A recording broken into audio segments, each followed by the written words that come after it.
얘기했는데 니네 이번에 시험 범위에 나오는 게 첫 번째 그 걷기에 대해서 나오는 거 있잖아.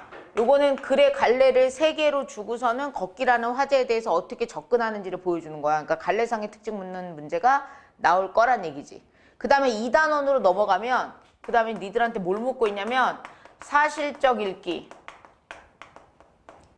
비판, 추론이 먼저 나오나? 추론적 읽기, 비판적 읽기, 감상적 읽기 이렇게 되는 거야. 그러니까 여기에 맞게끔 글을 뭐하라는 뜻인 거야. 읽으세요. 이런 의도로 보시면 됩니다. 여기서 첫 번째 걷기 나왔을 때는 이게 주제 통합적 읽기였어. 실제로 이런 읽기법에 대해서 시험 문제 나오진 않거든. 왜냐면 읽기법이라는 건 정해진 게 없어. 그러니까 이 읽기법에 대해서 나오진 않지만 그 다음에 나오는 지문들 있잖아. 그 지문에 대해서 우리가 얘기를 할 때 사실적 읽기라는 거는 뭐가 더 핵심이 되는지, 그 다음에 추론적 읽기는 이 지문을 읽을 때 어떤 걸 우리가 쓰게 되는지 이런 것도 알아둬야 되는 거야. 그래서 기억하겠지만 요 부분 파트 지문 읽을 때 내가 전개 방식에 대한 얘기를 했어. 예시, 가정, 구분, 분류 이런 것들 있잖아. 그런 식의 전개 방식이 사용되는 거를 한 번 더 확인하면서 읽었어야 된다. 그거를 생각하셔라 라고 말씀을 드립니다. 그래서 거기에 맞게끔 하셔라. 그럼 오늘 해야 되는 지문은 무슨 읽기야? 추론적 읽기잖아. 추론적 읽기. 다시 말하면 여기에 있는 내용을 바탕으로 해서 이 내용만 그냥 나오는 게 아니라 이걸 가지고 뭐 하는 문제가 나올 거란 얘기야. 추론하는 문제가 나온다. 그러니까 단순 내용, 쓸 내용 너무 쉬운데요? 쉽지? 근데 이 내용에 대해서 묻는 게 아니라 이걸 바탕으로 해서 뭐 하는 문제가 나온다는 거야. 추론하는 문제. 이것도 생각을 하셔야 된다라는 겁니다. 자, 우선 지문 내용 먼저 확인하고 그 다음에 가보도록 할게요. 자, 요 지문은 교과서의 메인 지문으로 나온 게 아니라 더 읽기 자료에 나온 거였거든. 그래서 제목은 역사 영상물.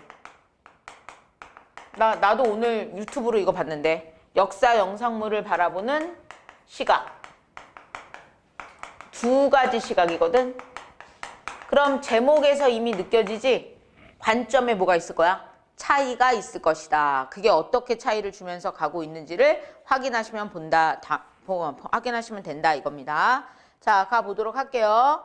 자, 얘는 뒤에 정리할 거지만 논설문이거든. 논설문이니까 어떻게 나누죠? 서론, 본론, 결론. 네, 이렇게 나누셔야 됩니다. 그래서 서론부터 먼저 가보도록 할게요. 서론은 화제를 제시하는 게 먼저 시작이다. 일바다. 라고 생각하시면 됩니다. 자, 보시면 오늘날 드라마 혹은 방송 다큐멘터리라고 얘기했거든. 이런 것들을 다 우리가 뭐라고 하는 거야? 역사 영상물이죠. 그래서 이게 역사 영상물의 종류입니다. 자, 여기는 지금 드라마, 다큐멘터리 이렇게밖에 얘기를 못 하는데 이게 옛날 글이라서 그래. 요즘 우리는 지금 21세기를 살고 있고 지금 시대는 여기에 더불어서 유튜브라는 이 채널, 그지? 유튜브뿐만 아니라 뭐도 있냐? SNS라고 할게. 그냥 인터넷 채널, 인터넷 방송 이런 것들을 통해서 영상물이 어마무시하게 뭐돼? 제작되고 있지? 그러니까 TV만 있었을 때랑 우린 지금 게임이 다른 시대를 살고 있는 거야. 근데 이 글은 사실은 TV 중심이었던 걸 갖고 우선 1차 얘기하는 거야. 그렇게 생각하시면서 보시면 돼요. 자, 여하튼 이런 영상 매체를 통해 역사를 배운다고 한다. 오늘날의 대중 어떠셔? 우리가 역사를 접근하는 방법은 교과서의 내용을 통해서 아니면 내가 스스로 어떤 신문이나 이런 걸 찾아봤어? 아니면 드라마나 영화를 통해서 역사를 알게 됐어? 너희들은 어떻게 해서 알게 됐냐? 너 한국사 등급 우리 지난주에 얘기했던 것 같은데? 재현아? 알았어. 여하튼 교과서를 통해서 또 나는 이렇게 해서 역사를 알게 됐다. 나는 개인적으로 피아노 학원에서 나 어렸을 때 피아노 학원에 가면 선생님 때는 애들이 많으니까 학원에서 항상 대기 시간이 있어. 그럼 대기하는 그 공간에 만화책이 있었거든. 학습 만화책. 그게 역사였어. 역사. 한국사. 그러니까 고대 역사부터 쫙 있는 거야. 우리 한반도의 원시 시대부터 시작해가지고 쫙 나오는 거야. 조선 시대까지. 그럼 맨날 거기서 기다리면서 그걸 뭐해? 순서대로 그걸 읽었던 거지. 어떨 때는 피아노 방이 비어가지고 내가 가야 되는데 그 만화가 재밌어가지고 안 간 적도 있었어. 그래갖고 선생님이 너 그럼 다음 타임에 치라고 우선 그거 보라고 한 적도 있었거든. 근데 내가 신기했던 게 그게 이제 국민학교 때였겠지. 초등학교 때. 그걸 다 읽었는데 중학교에 들어가서 한국사를 배우는데 거기 배웠던 장면이 학교에서 막 설명을 하는 거야, 선생님이. 그래서 나도 모르게, 나 그거 아는데? 막 이러면서 막 그렇게 매칭됐던 기억이 있거든? 나는 기본적으로 만화를 통해서 뭘 한 거야, 그러면. 역사를 접근한 거지. 자, 교과서 또 까봐, 이제 어떻게 역사를 알게 됐는지. 영화. 혹시 기억나는 영화가 있다면? 안시성 나도 봤어. 조인성이 나왔던 걸로 기억한다. 그지? 그 고구려지, 고구려. 그거 시대 배경이. 고구려 맞니? 응. 그 옆에 토성 싸가지고 그거 하는 그거지? 오케이, 고구려. 아, 참, 요즘 그거 나오는데, 우시왕후? 아, 얘네 공부하느라고 안 보는구나. 나 오늘 쇼츠를 많이 봐가지고. 우시왕후라는 게 나오고 있거든. 넷플릭스인가 어디서 나오고 있는데, 그것도 고구려 관련해서, 네, 뭐. 취수혼이라는 화제를 가지고 얘기하고 있습니다. 남편이 죽었을 때, 왕인 남편이 죽었을 때 이 왕비가 살아남는 방법. 다른 왕자랑 또 결혼을 하는 거야. 그래서 이 왕비 입장에서는 자기 남편이 2명 다 왕이었던 그런 걸 소재로 해가지고 지금 영화라고 그랬더니 드라마, 짧은 드라마 하나 넷플릭스에서 나오고 있거든, 그거. 그렇게. 그것도 이제 드라마나 영화를 통해서 접하는 케이스지. 또? 없어? 그때 드라마, 굿 드라마. 또, 규현이는? 너도 만화책? 거봐, 벌써 우리만 하더라도 이쪽은 다 영상이네. 여자들은 다 뭔가 그림, 시각, 이런 시각 자료. 여기는 뭐야, 지금? 인쇄매체, 교과서. 이렇게 되는 거 아니야, 그지? 여하튼, 우리가 역사를 바라보는 게 이런 식으로 지금 대중들이 많이 흔하게 접근이 되고 있다. 이걸 지금 먼저 얘기를 했어. 자, 우선 여기까지는 가치평가가 안 들어갔어. 그냥 대중들이 역사를 알게 되는 과정이 이런 과정을 통해서 압니다라고 말했을 뿐이야. 이게 옳고 그름의 문제를 얘기하는 게 아직 아니야. 이런 뭘 얘기했어? 상황만 제시한 거야. 아, 이해됐니? 됐어. 자, 그 다음 갑니다. 텔레비전에서 방송된 여러 역사 교양 프로그램이나 역사 다큐멘터리의 교육적 효과가 높다. 그러지? 영상이 제공되면 아무래도 그걸 받아들이는 사람들의 학습 효과가 어때? 뛰어납니다. 그래서 이런 말이 나온 거야. 옆에다 써줘. 역사 영상물의 교육적 효과에 대한 일반적 인식을 말하고 있는 부분이야. 역사 영상물의 교육적 효과에 대한 일반적 인식. 그 효과가 높다는 건 알려져 있다라고 제시해 준 겁니다. 잠깐만.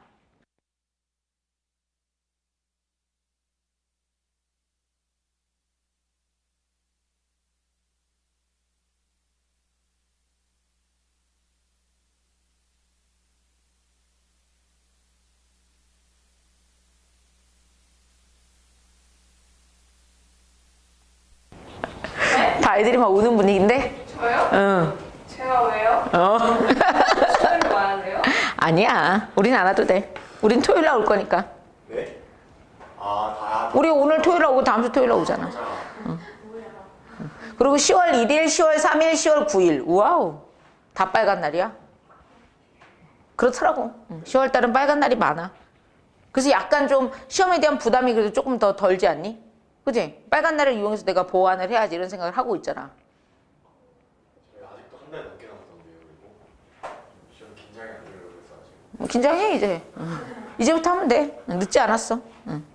자, 여하튼 첫 번째 문단에서 얘기한 거는 영상 매체를 통한 역사 교육의 효과에 대해서 지금 언급을 하고 있었습니다.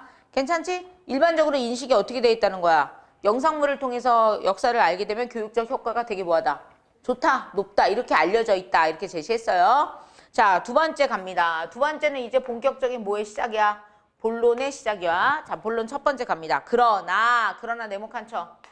자, 그러나가 나왔다는 거는 무슨 관계 접속사 나왔니? 역접 관계 접속사입니다. 그럼 앞에서 나왔던 거랑 뭐한 얘기 할 거라는 거 이미 알 수 있어. 반대되는 얘기 할 거라는 거 알 수 있지. 그럼 앞에 내용이 뭐였어? 교육적 효과가 좋았다. 이거 얘기했잖아. 그럼 그러나 나왔으면 그 뒤에는 무슨 얘기할까? 그거에 대한 문제점 얘기하겠지 뭐. 그지? 자, 모든 상황은 장점만 있는 건 없어. 좋은 점도 있으면 뭐도 있을까? 단점도 있어. 모든 건 다 그래. 근데 뭘 볼 것인지의 문제지. 그럼 이 글을 쓴 사람은 처음에 먼저 장점인 요소들을 얘기했어. 그지? 근데 그건 자기 생각이 아니었고 일반적인 인식이 그렇더라. 이렇게 돼 있잖아. 그럼 니네 그동안 비문학 글 읽어봐서 알잖아. 일반적으로 사람들이 A라고 생각합니다. 이렇게 나오면 보통 그 글을 쓴 사람은 어떻게 말해? 나도 거기에 동의합니다가 많았어. 저는 그렇게 생각하지 않습니다가 많았어. 후자가 많았잖아. 다들 그렇게 인식하고 있는데 사실은 그게 아니라 이럽니다. 이런 얘기가 많았잖아. 그게 글 쓰는 방법 중에 하나라는 거야. 그래서 여기도 일반적으로 봤을 땐 교육적 효과가 높아요. 한 다음에 그러나가 나온 순간 글을 읽는 사람 입장에서는 아, 얘가 무슨 내용으로 말할지가 예측이 되지, 예측. 그래서 내가 비문학 수업할 때 얘기하는 구조 독해가 이런 것들이야. 접속 조사나 이런 것들을 이용해서 그 다음에 이야기가 어떻게 흘러갈지 틀을 짜란 얘기입니다. 틀을. 여하튼 자 어떻게 얘기하고 있는지 가볼게요. 영화나 드라마와 같이 허구적으로 재구성된에다가 물결할게. 이게 영상 매체의 어떻게 보면 특징이야. 허구적으로 재구성된 대중 영상물을 통해 역사를 배우는 것이 과연 가능한 것이며 바람직한 것인가에 대해서는 상반되는 견해가 존재한다. 여기서 잠깐 상반이라는 단어 뜻 뭐니? 서로 반대된다 이거지, 그지? 그럼 앞에서는 교육적 효과가 좋다라는 말 했겠지만 이런 말을 한 이유가 뭐겠어? 그게 아닌 다른 문제점이 또 갖고 있다 이 말하고 있는 겁니다. 자, 가로 빈칸에다 써줘. 그런 핵심 화제가 바로 뭐가 되는 거다? 역사 영상물과 역사 교육의 관계에 대해서 이 사람이 말하려고 하는 거구나 라는 걸 우리가 이제 감을 잡아야 된다 이거야. 핵심 화제가 뭐라고? 역사 영상물과 역사 교육의 뭐에 대해서 얘기하려고 그래? 관계에 대해서 얘기하려고 한다. 자, 우선 일반적 인식은 어떻다? 교육적 효과가 뭐하다? 좋다. 이렇게 말해놓고 이 글을 쓴 사람은 그러나 라고 말하더니 역사 영상물의 어떻게 보면 특징을 말했거든? 그거는 역사 영상물은 어떻게 만들어진 거라는 거야?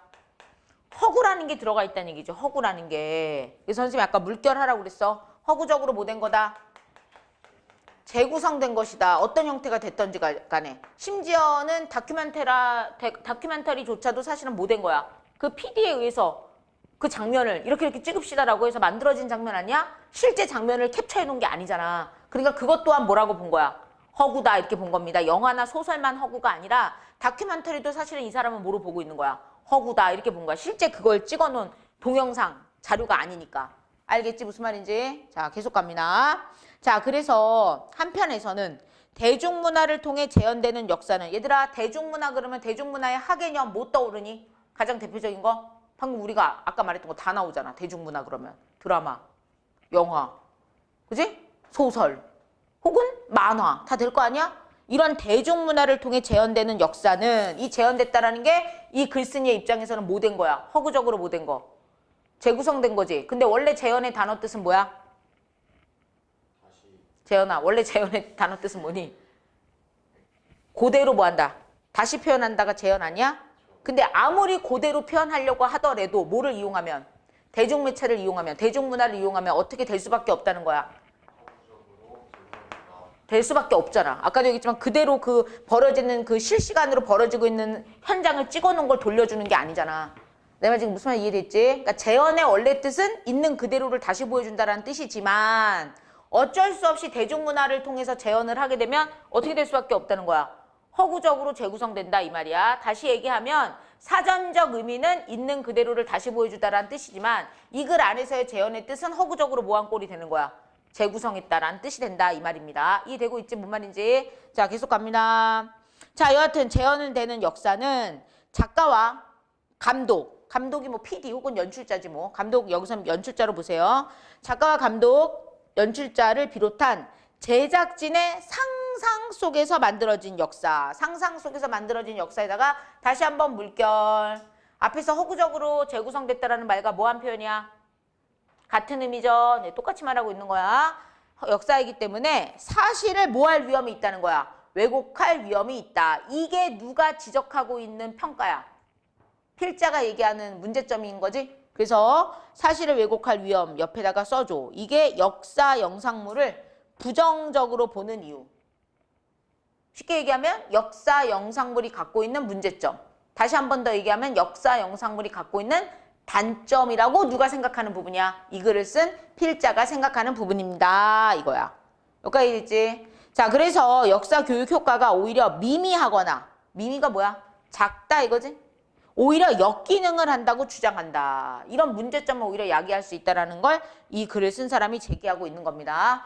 여기까지 이해됐어? 됐어. 자, 오른쪽에 정리할게요. 여기 부분에서 말하고자 한 게 뭐였어? 교육적 효과에 대한 부정적인 견해를 제시했죠.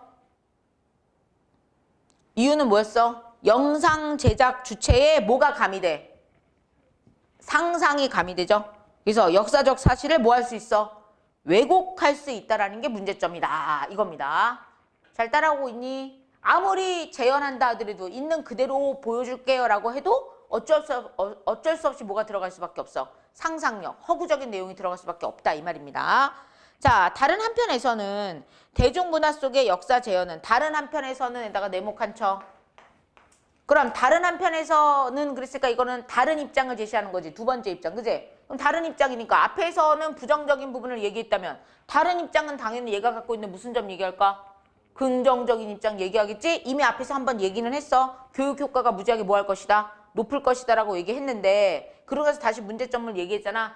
허구적으로 재구성될 수 있는 왜곡될 수 있다는 것 때문에 오히려 역기능을 가지고 있다고 얘기했어. 그러나 또 한편으로는 다시 긍정적인 면 뭐가 있다는 거야. 대중문화 속의 역사 재현은 역사적 상상력을 자극하고 역사 인식을 높이는데 이바지한다 라고 볼 수도 있다 이 말이야. 밑줄 그어져 있죠? 오른쪽 가로에다 정리하세요. 이거는 역사 영상물을 긍정적으로 보는 이유입니다. 자, 우리도 내가 선생님이 아까 너희들한테 설문해봤지만 기본적으로 우리가 만화, 드라마, 영화가 아니었다면 역사에 대해서 쉽게 혹은 재밌게 접근하는 게 됐겠어 안 됐겠어? 난 안 됐을 것 같아. 그럼 나도 제일 처음으로 역사물을 만나보는 건 아마도 교과서에서 학교에서 수업 시간에 듣는 거, 그 다음에 그걸 통해서 시험 보는 걸 통해서 내가 만났을 텐데 그러면 재미있게 읽었을까 아니면 재미없게 읽었을까? 재현이를 통해서도 느껴지지 않니? 교과서로 딱 보니까 어때? 하기가 싫어지잖아 막. 내가 이런 걸 왜 알아야 돼요? 막 이렇게 되고. 근데 만화를 읽었을 때 무지하게 뭐 있어? 재밌었거든. 선생님 개인적으로. 여튼 그렇다는 거야. 그래서 오히려 대중문화를 이용해서 접근되는 게 상상력을 자극하고 역사인식을 높이는데 뭐 할 수도 있다. 이바지할 수도 있다. 이겁니다. 그래서 이 부분이 역사 영상물을 긍정적으로 보는 이유가 제시된 것이다. 이거예요. 이해되겠지? 그래서 교육 효과가 크다라고 말했어요. 자, 옆에다 한 번 더 정리하세요. 교육적 효과에 대한 긍정적 견해를 제시하고 있다. 자, 긍정적 견해의 핵심적인 내용은 뭐야? 역사적 상상력을 뭐하고 있어? 자극하고 역사 인식을 높임을 주장하고 있습니다. 역사적 상상력을 자극하고 역사 인식을 뭐 한다고? 높이고 있다라는 걸 주장하고 있다 이거예요. 자, 그럼 얘들아 우리가 지금 두 번째 문단까지 왔는데 두 번째 문단까지 왔을 때 이 두 가지 시각이 지금 다 나왔어 안 나왔어? 나온 거지? 첫 번째 시각은 뭐야? 긍정적인 것부터 정리하자. 긍정적이다. 방금 얘기한 거. 기본적으로 뭐가 높아? 교육적 효과가 매우 뭐하다?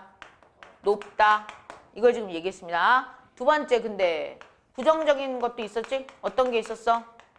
역사에 대해서 뭐 할 수 있다? 왜곡할 수 있고 잘못된 걸 인지할 수 있는 뭐가 있다? 역기능이 있다. 이렇게 지금 얘기한 겁니다. 이해되겠지? 됐어요. 자, 여기까지 역사 영상물의 역사 교육의 효과에 대한 상반된 견해를 얘기한 문단이었다. 이렇게 정리하시면 됩니다. 자, 점 삼각형에다가 정리하시면 역사 영상물의 역사 교육의 효과에 대한 상반된 견해를 제시했다. 이렇게 정리하시면 돼요. 여기까지 됐죠? 자, 이어서 갑니다. 본론 두 번째로 갈게요.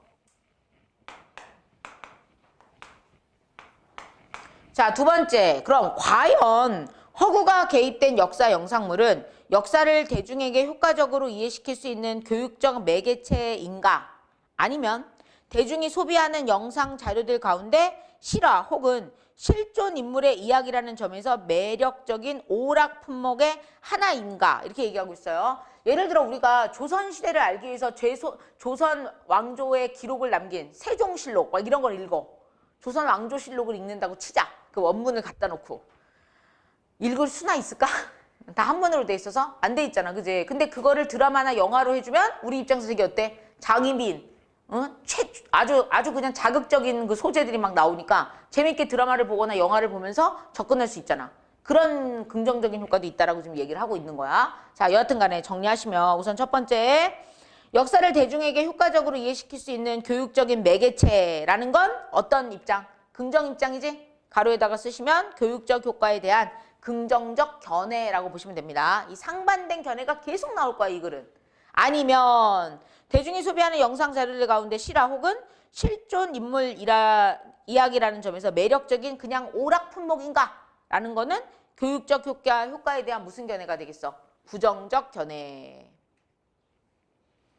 하나인가? 라고 해서 이러한 질문은 역사와 대중을 만나게 해주는 매개체인 극화된 역사 영상물에 대한 두 가지 차원의 접근이다라고 말했어요. 극화 밑에서 쓸게. 여기서 극화됐다라는 건 무슨 개념으로 봐야 될까? 앞에 있는 단어로 굳이 바꾸자면 대중문화. 대중문화를 이용하고 있다는 거야. 극화가 됐다는 건 드라마나 연극화가 됐다는 거야. 무슨 말인지 알겠지? 그래서 우리가 원서로 보는 게 아니잖아. 원문으로 보는 게 아니잖아. 재가공된 걸로 보는 거잖아. 그걸 극화됐다라고 본 겁니다. 이렇게 극화된 역사 영상물에 대한 두 가지 차원의 접근을 대변한다라고 했어요. 두 가지 차원? 지금 계속 얘기하고 있지? 긍정적인 입장도 있고 무슨 입장도 있다? 부정적인 입장도 있다. 그래서 가로에다가 역사 영상물에 대한 두 가지 관점을 제시라고 써주시면 됩니다. 자, 그 두 가지 입장을 이제 조금 더 디테일하게 이제 말해보자 이거야. 자, 앞에서 얘기한 건 두 가지 관점, 상반된 두 가지 관점. 그래서 무슨 입장과 무슨 입장 먼저 얘기했어? 긍정적인 입장과 무슨 입장? 부정적인 입장 얘기했거든? 요걸 이제 조금 더 세밀하게 얘기해보자 이거야. 그래서 자, 하나는 역사 대중화라는 입장이야. 하나 뭐라고? 역사 대중화. 요거랑 나눌 거야. 그 다음에 요 역사 대중화 옆에다 쓰세요. 이게 입장 첫 번째야. 역사의 의미를 중시하는 입장.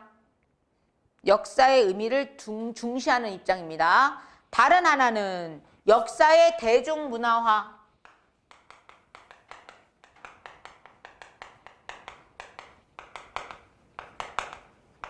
얘가 두 번째 입장이야. 얘네들끼리 어떤 말인지 다 정리가 돼야 돼. 얘네들끼리 어떤 말인지 또 정리가 딱 돼야 돼. 그래서 각각의 자기 라인의 단어들을 다 외우고 있어야 돼. 그래야지 안 헷갈립니다. 알겠지? 자, 가보도록 할게요. 자, 역사의 대중문화라는 게 입장 두 번째. 이거는 뭐를 중요시 여긴다고? 역사의 재미를 중시하는 입장이다. 미리 얘기할게. 얘는 역사의 재미. 역사가 재미가 있어야지. 재미 중시. 얘는 역사의 뭐 중시? 의미 중시. 포인트가 좀 다르죠? 방점이 달라. 얘는 이거고 얘는 이거잖아. 자, 그러면 우리 요즘 SNS나 한동안 막 유행했잖아. 고궁 같은 데 가가지고 한복 빌려입고 막 그냥 사진 찍고 막 이러는 거 해본 적? 없고 대학생이 되면 할 생각은 없고 인생이 재미가 없지 아직은. 응. 자, 그런 거는 어디에 속하는 걸까? 대중문화.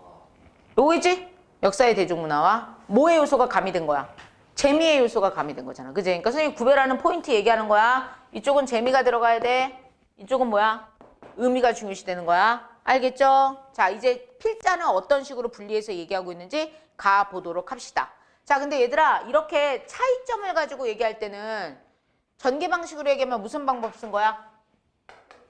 대조의 방법이지. 근데 대조라는 건 완벽한 대조라는 건 사실 없어. 뭐랑 뭐가 같이 다녀 항상? 비교, 대조. 그럼 대조는 차이점이야. 비교는 공통점. 그럼 얘네들도 뭐가 있을까? 공통점이 있겠지. 그게 뭐야? 지문에서 말해주네. 뭐래 우선? 얘네들도 사실은 뭐가 있다? 공통점이 있어. 양측이 모두 뭘 지향해?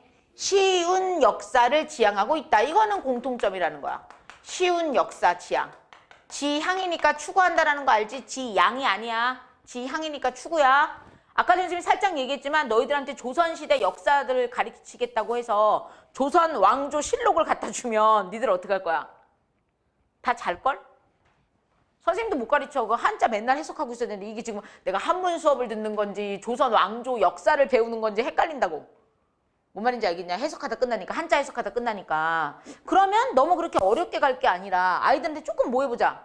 아이들도 그렇고 후손들에게 굳이 한자를 몰라더라도 알 수 있게끔 한글로 풀어주면 어떨까? 혹은 영화를 만들어주면 어떨까? 이런 생각을 할 수밖에 없지 않겠어? 그래서 둘의 공통점은 뭐를 지향하고 있다는 거야? 쉬운 역사를 지향하고 있다라는 겁니다. 자, 그래서 공통점 잘 기억하세요. 자, 우선 쉬운 역사를 지향한다는 점 옆에다 써줘. 이게 입장 첫 번째, 두 번째의 공통점으로 역사에 대한 대중의 흥미를 중시하고 있다. 대중의 흥미를 중시함. 이때 흥미라는 게 바로 뭐 얘기하는 거야? 쉬운 역사. 쉽게 접근하려고 이렇게 기억하시면 됩니다. 알겠죠? 자, 여기 굵은 글씨에 있는 거 한번 해볼게. 이게 시험 문제에 이런 선택지가 있었어. 역사 대중화와 달리 역사의 대중문화화는 쉬운 역사를 지향하며 역사의 재미에 비중을 둔다. 이렇게 말했거든? 당연히 어떤 말일까? 틀린 선택지. 왜? 둘 다 뭐니까? 쉬운 역사. 근데 얘는 의미가 중요하고 얘는 뭐가 중요한 거야? 재미가 중요하다는 차이점이 있어요. 이렇게 되는 거지. 쉬운 역사는 양쪽 다 공통으로 들어가는 요소다라는 겁니다. 그것도 잘 기억하셔라 이거야. 이거 잘 나와. 자, 여하튼 이런 쉬운 역사를 지향한다는 점에서는 공통점이 있으나 전자가 얘지? 역사 대중화. 역사의 의미를 추구하는 입장이야. 가로에다가 입장 1번이었어요. 역사 자체를 중시함이라고 써줘. 얘는 역사 자체를 중시하는 거야. 역사 그 자체를 중시하는 겁니다. 후자가 2번 입장이죠. 역사의 재미에 더 큰 비중을 두는 거. 그래서 입장 동그라미 2번이었고 역사에 대한 대중의 흥미를 중시함. 여기는 대중의 흥미.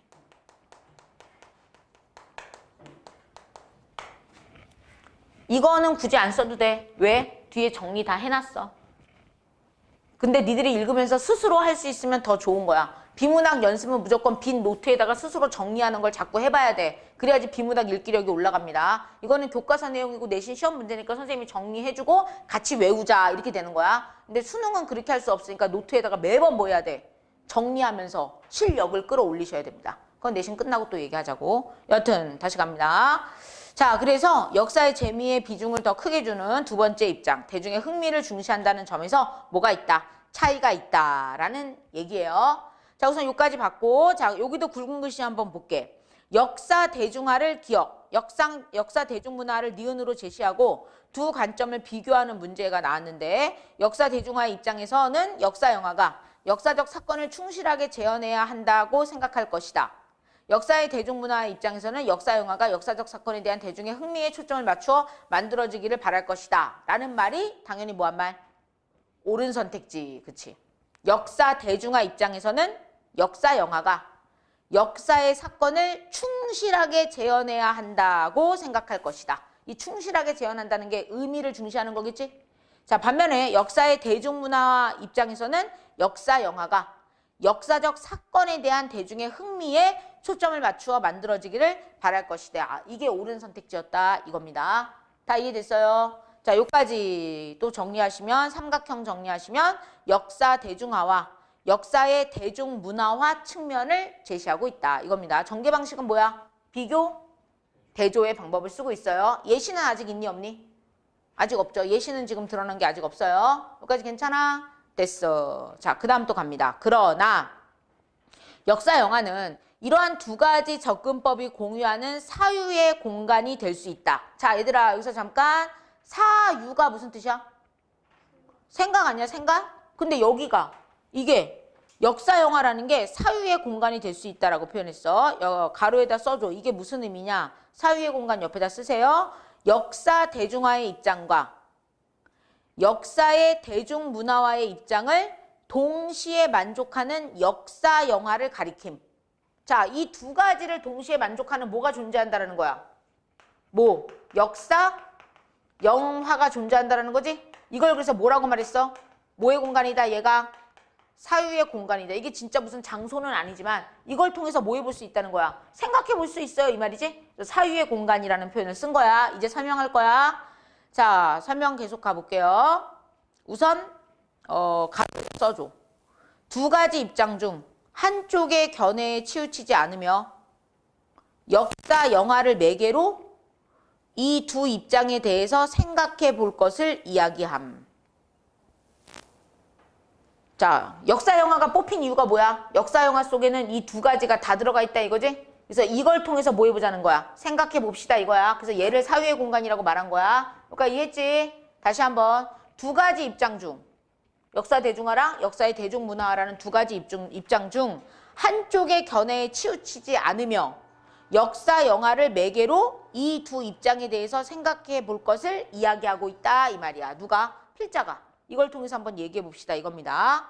자, 역사적 사실과 해석을 중요시하며 이를 대중에게 쉽게 전달하는 방식으로서 역사 영상물을 바라보는 것. 자, 역사 영상물 나왔어. 이게 입장 1번. 역사 대중화입니다. 이것과 역사를 의미와 재미를 동시에 갖춘 소재이자 자원으로 소비하는 방식. 소비 방점이야, 소비. 소비하는 방식으로 역사 영상물을 바라보는 것. 이게 두 번째 입장. 역사의 대중문화화. 이렇게 되는 겁니다. 됐죠? 자, 선생님 다시 한번 정리해 볼게. 이쪽이 뭐야? 역사적 사실과 그것에 대한 해석을 중시하는 입장. 알겠지? 역사적인 어떤 사건에 대해서 역사 영화가 사실과 해석을 중시하고 쉽게 전달하는 거. 요거를 강조하는 게 이쪽이다 이 말이야. 자, 반면에 역사 영상물을 만들었는데 의미와 뭐를 갖춘? 재미를 갖춘. 뭐로 봐? 소비재로 보는 거가 이쪽 입장. 이게 되는 거야. 이거 글을 읽을 때마다 양쪽 입장을 어떻게 나뉘어지겠는지 계속 정리할 수 있어야 돼. 단어 헷갈리면 안 돼 그러고. 이 팀은 아까도 얘기했지만 얘네들은 얘네들끼리만 이 단어를 쓰는 거야. 얘네들은 또 얘네들끼리만 쓰는 거야. 알겠지? 가볼게. 이때 조심할 거. 여기도 의미가 있는데 여기도 뭐가 들어가 있어? 그지? 그럼 얘는 이런 식의 의미인 거야. 역사적 사실과 해석. 여기에 의미를 둔다. 이런 뜻이고 여기는 재미를 갖추고 있는 의미여야 된다. 이거야. 알겠지? 같은 의미라도 뜻이 어때? 다르지? 시험 문제 어떻게 나올 수 있어? 의미에다가 밑줄을 그어. 같은 의미와 다른 의미 뭐 할 수도 있겠어? 분류할 수 있겠지? 이질적인, 문맥적으로 이질적인 거 묶으세요. 이거 나올 수 있어 없어? 나올 수 있겠지? 아, 뭔 말인지 좀 이해되냐? 그러니까 팀 구별을 잘해야 돼. 이 글을 읽는 방식은 뭐가 뭐랑 관련되어 있는 내용인지 단어를 정확하게 매칭을 잘해야 된다고. 알겠어? 됐어. 자, 계속 갑니다. 자, 그래서 의미와 재미를 동시에 갖춘 소재이자 자원으로 소비하는 방식으로 역사 영상물을 바라보는 거. 이게 역사의 대중문화와 입장이었습니다. 자, 이 둘 사이에 존재하는 간극은, 얘들아 간극은 단어 뜻이 뭐야? 차이 얘기하는 거지? 응. 간극은 틈이 있어. 역사 영화를 대화의 접점으로 삼아 좁힐 수 있다. 뭘 가지고 얘네 둘을 얘기해 볼 수 있다는 거야? 역사 영화를 가지고 말할 수 있고 역사 영화가 이 둘을 말할 수 있는 매개제라는 걸 지금 보여주고 있고요. 이걸 통해서 이 둘의 차이를 뭐 해볼 수 있다? 아까 말한 간극을 뭐 해볼 수 있다 그랬어? 좁혀볼 수 있다 그랬잖아. 뭘 가지고 얘기하면? 역사 영화를 가지고 얘기하면 이 둘의 간극을 조금 뭐 해볼 수 있다? 좁혀볼 수 있다라고 표현했어요. 왜냐하면, 자, 왜냐하면 네모칸 쳐. 왜냐하면이라는 표지어가 나왔다는 얘기는, 이 접속부사가 사용되었다는 얘기는 앞에가 뭐야? 결과야. 간극을 좁힐 수 있다는 게 결과야. 그 다음에 왜냐하면 뒤가 뭐가 되는 거야? 원인이야. 다시 말해 여기는 어떻게 전개하고 있어? 인과적으로 전개한 거야. 인과적 전개. 자, 이유를 말해줘. 간극을 좁힐 수 있는 이유를 말해줍니다. 왜냐하면 역사 영화는 이 두 가지를 모두 충족할 가능성이 있기 때문이다. 두 가지 요소가 다 있다는 얘기지? 그래서 역사 영화를 가지고 말해볼게요. 이렇게 제시한 겁니다. 자, 여기까지. 역사 영화. 영화 옆에 영상물이야. 가로에는. 역사 영화, 영상물은 두 입장을 모두 충족할 수 있음.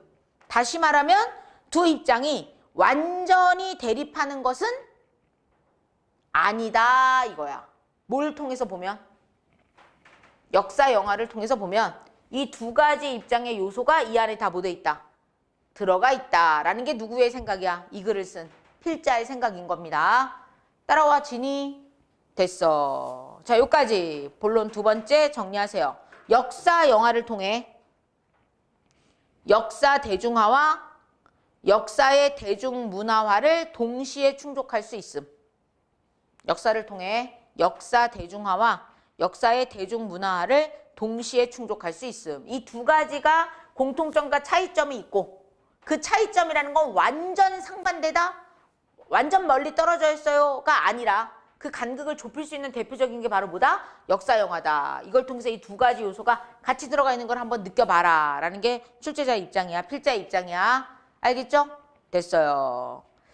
자, 이제 거기 삼각형 점박이 정리해. 역사 영화를 통해 역사 대중화와 역사의 대중문화화를 동시에 충족할 수 있음. 이 얘기를 한 거야. 자, 이제 본론 세 번째 갑니다. 자, 대중이 단순히 역사적 지식을 습득하는 것이 아니라, 얘들아, A 아니라 B 구조다. 그럼 필자가 관심 있어 하는 건 A 내용이 아니라 어디 내용이야? B 아니라 뒤에 나오는 내용이야. 다시 말하면 대중이 단순한 역사 지식 습득? 그게 목적이 아니라 역사적으로 사유할 수 있는 힘을 기르는 것. 사유라는 단어가 또 나왔네. 사유가 무슨 뜻이라고? 생각이란 뜻이었잖아. 칠판 볼까? 아까 우리 역사 영화에 대해서 뭐라고 얘기했어? 얘가 뭐가 될 수 있다 그랬어?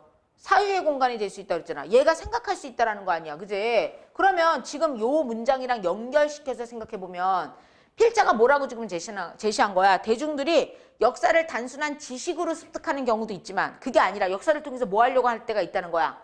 사유, 생각을 하려고 할 때가 있다 이거지? 그때 뭘 많이 이용하게 된다는 거야? 역사 영화가 좀 더 실력 발휘를 하게 된다. 그런 의미입니다. 자, 볼게요. 자, 지식을 습득하는 것이 아니라 역사적으로 사유할 수 있는 힘을 기르는 것이 역사 교육과 역사 대중화의 본래 목적이다라는 거야. 본래 목적 옆에다 써. 이게 기본 전제입니다. 역사 교육과 역사 대중화의 목적은 역사적 사유 능력을 기르는 것이었다 이거야. 사유 능력의 의미는 사고력이에요. 자, 본래 목적을 말하는 거는 우리가 역사 교육을 왜 하려고 그러는 것이냐? 역사 대중화의 목적은 역사적 사유 능력을 기르게 하려고 했던 것이다. 이게 기본 전제다 이 말이야. 자, 이것인데 이게 목적일 것이다. 그런데 네모칸 쳐. 그런데라는 접속사의 기능은 화제 전환이죠.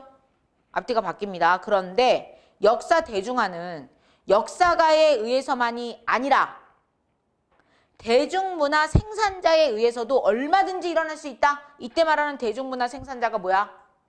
감독, 영화 감독, 소설가 이런 사람들 얘기하는 거 아니야. 그지? 제작자들, 제작에 참여하는 사람들에 의해서도 얼마든지 일어날 수 있다 이거야. 역사를 연구하는 사람들에 의해서만 일어나는 게 아니다 이 말이야.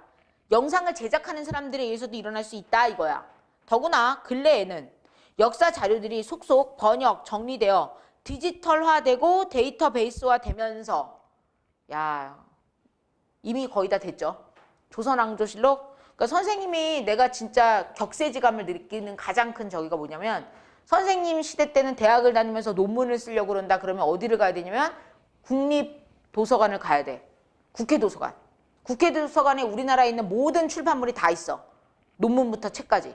그러니까 거기서 논문을 찾아서 거기서 복사를 하거나 거기서 봐야 됐어. 그 논문을. 사진 찍어오고 뭐 이런 게 어디 있어. 그랬다면 큰일 나. 거기서 그냥 봐야 돼. 그러니까 애들이 막 도서관에서 막 책 찢어가지고 오고 막 이런 일이 있었는데 그런 걸 하면 안 됐다. 그러니까 맨날 책을 그러니까 빈 종이를 가서 그 자료를 다 뭐 해 갖고 와야 되는 거야.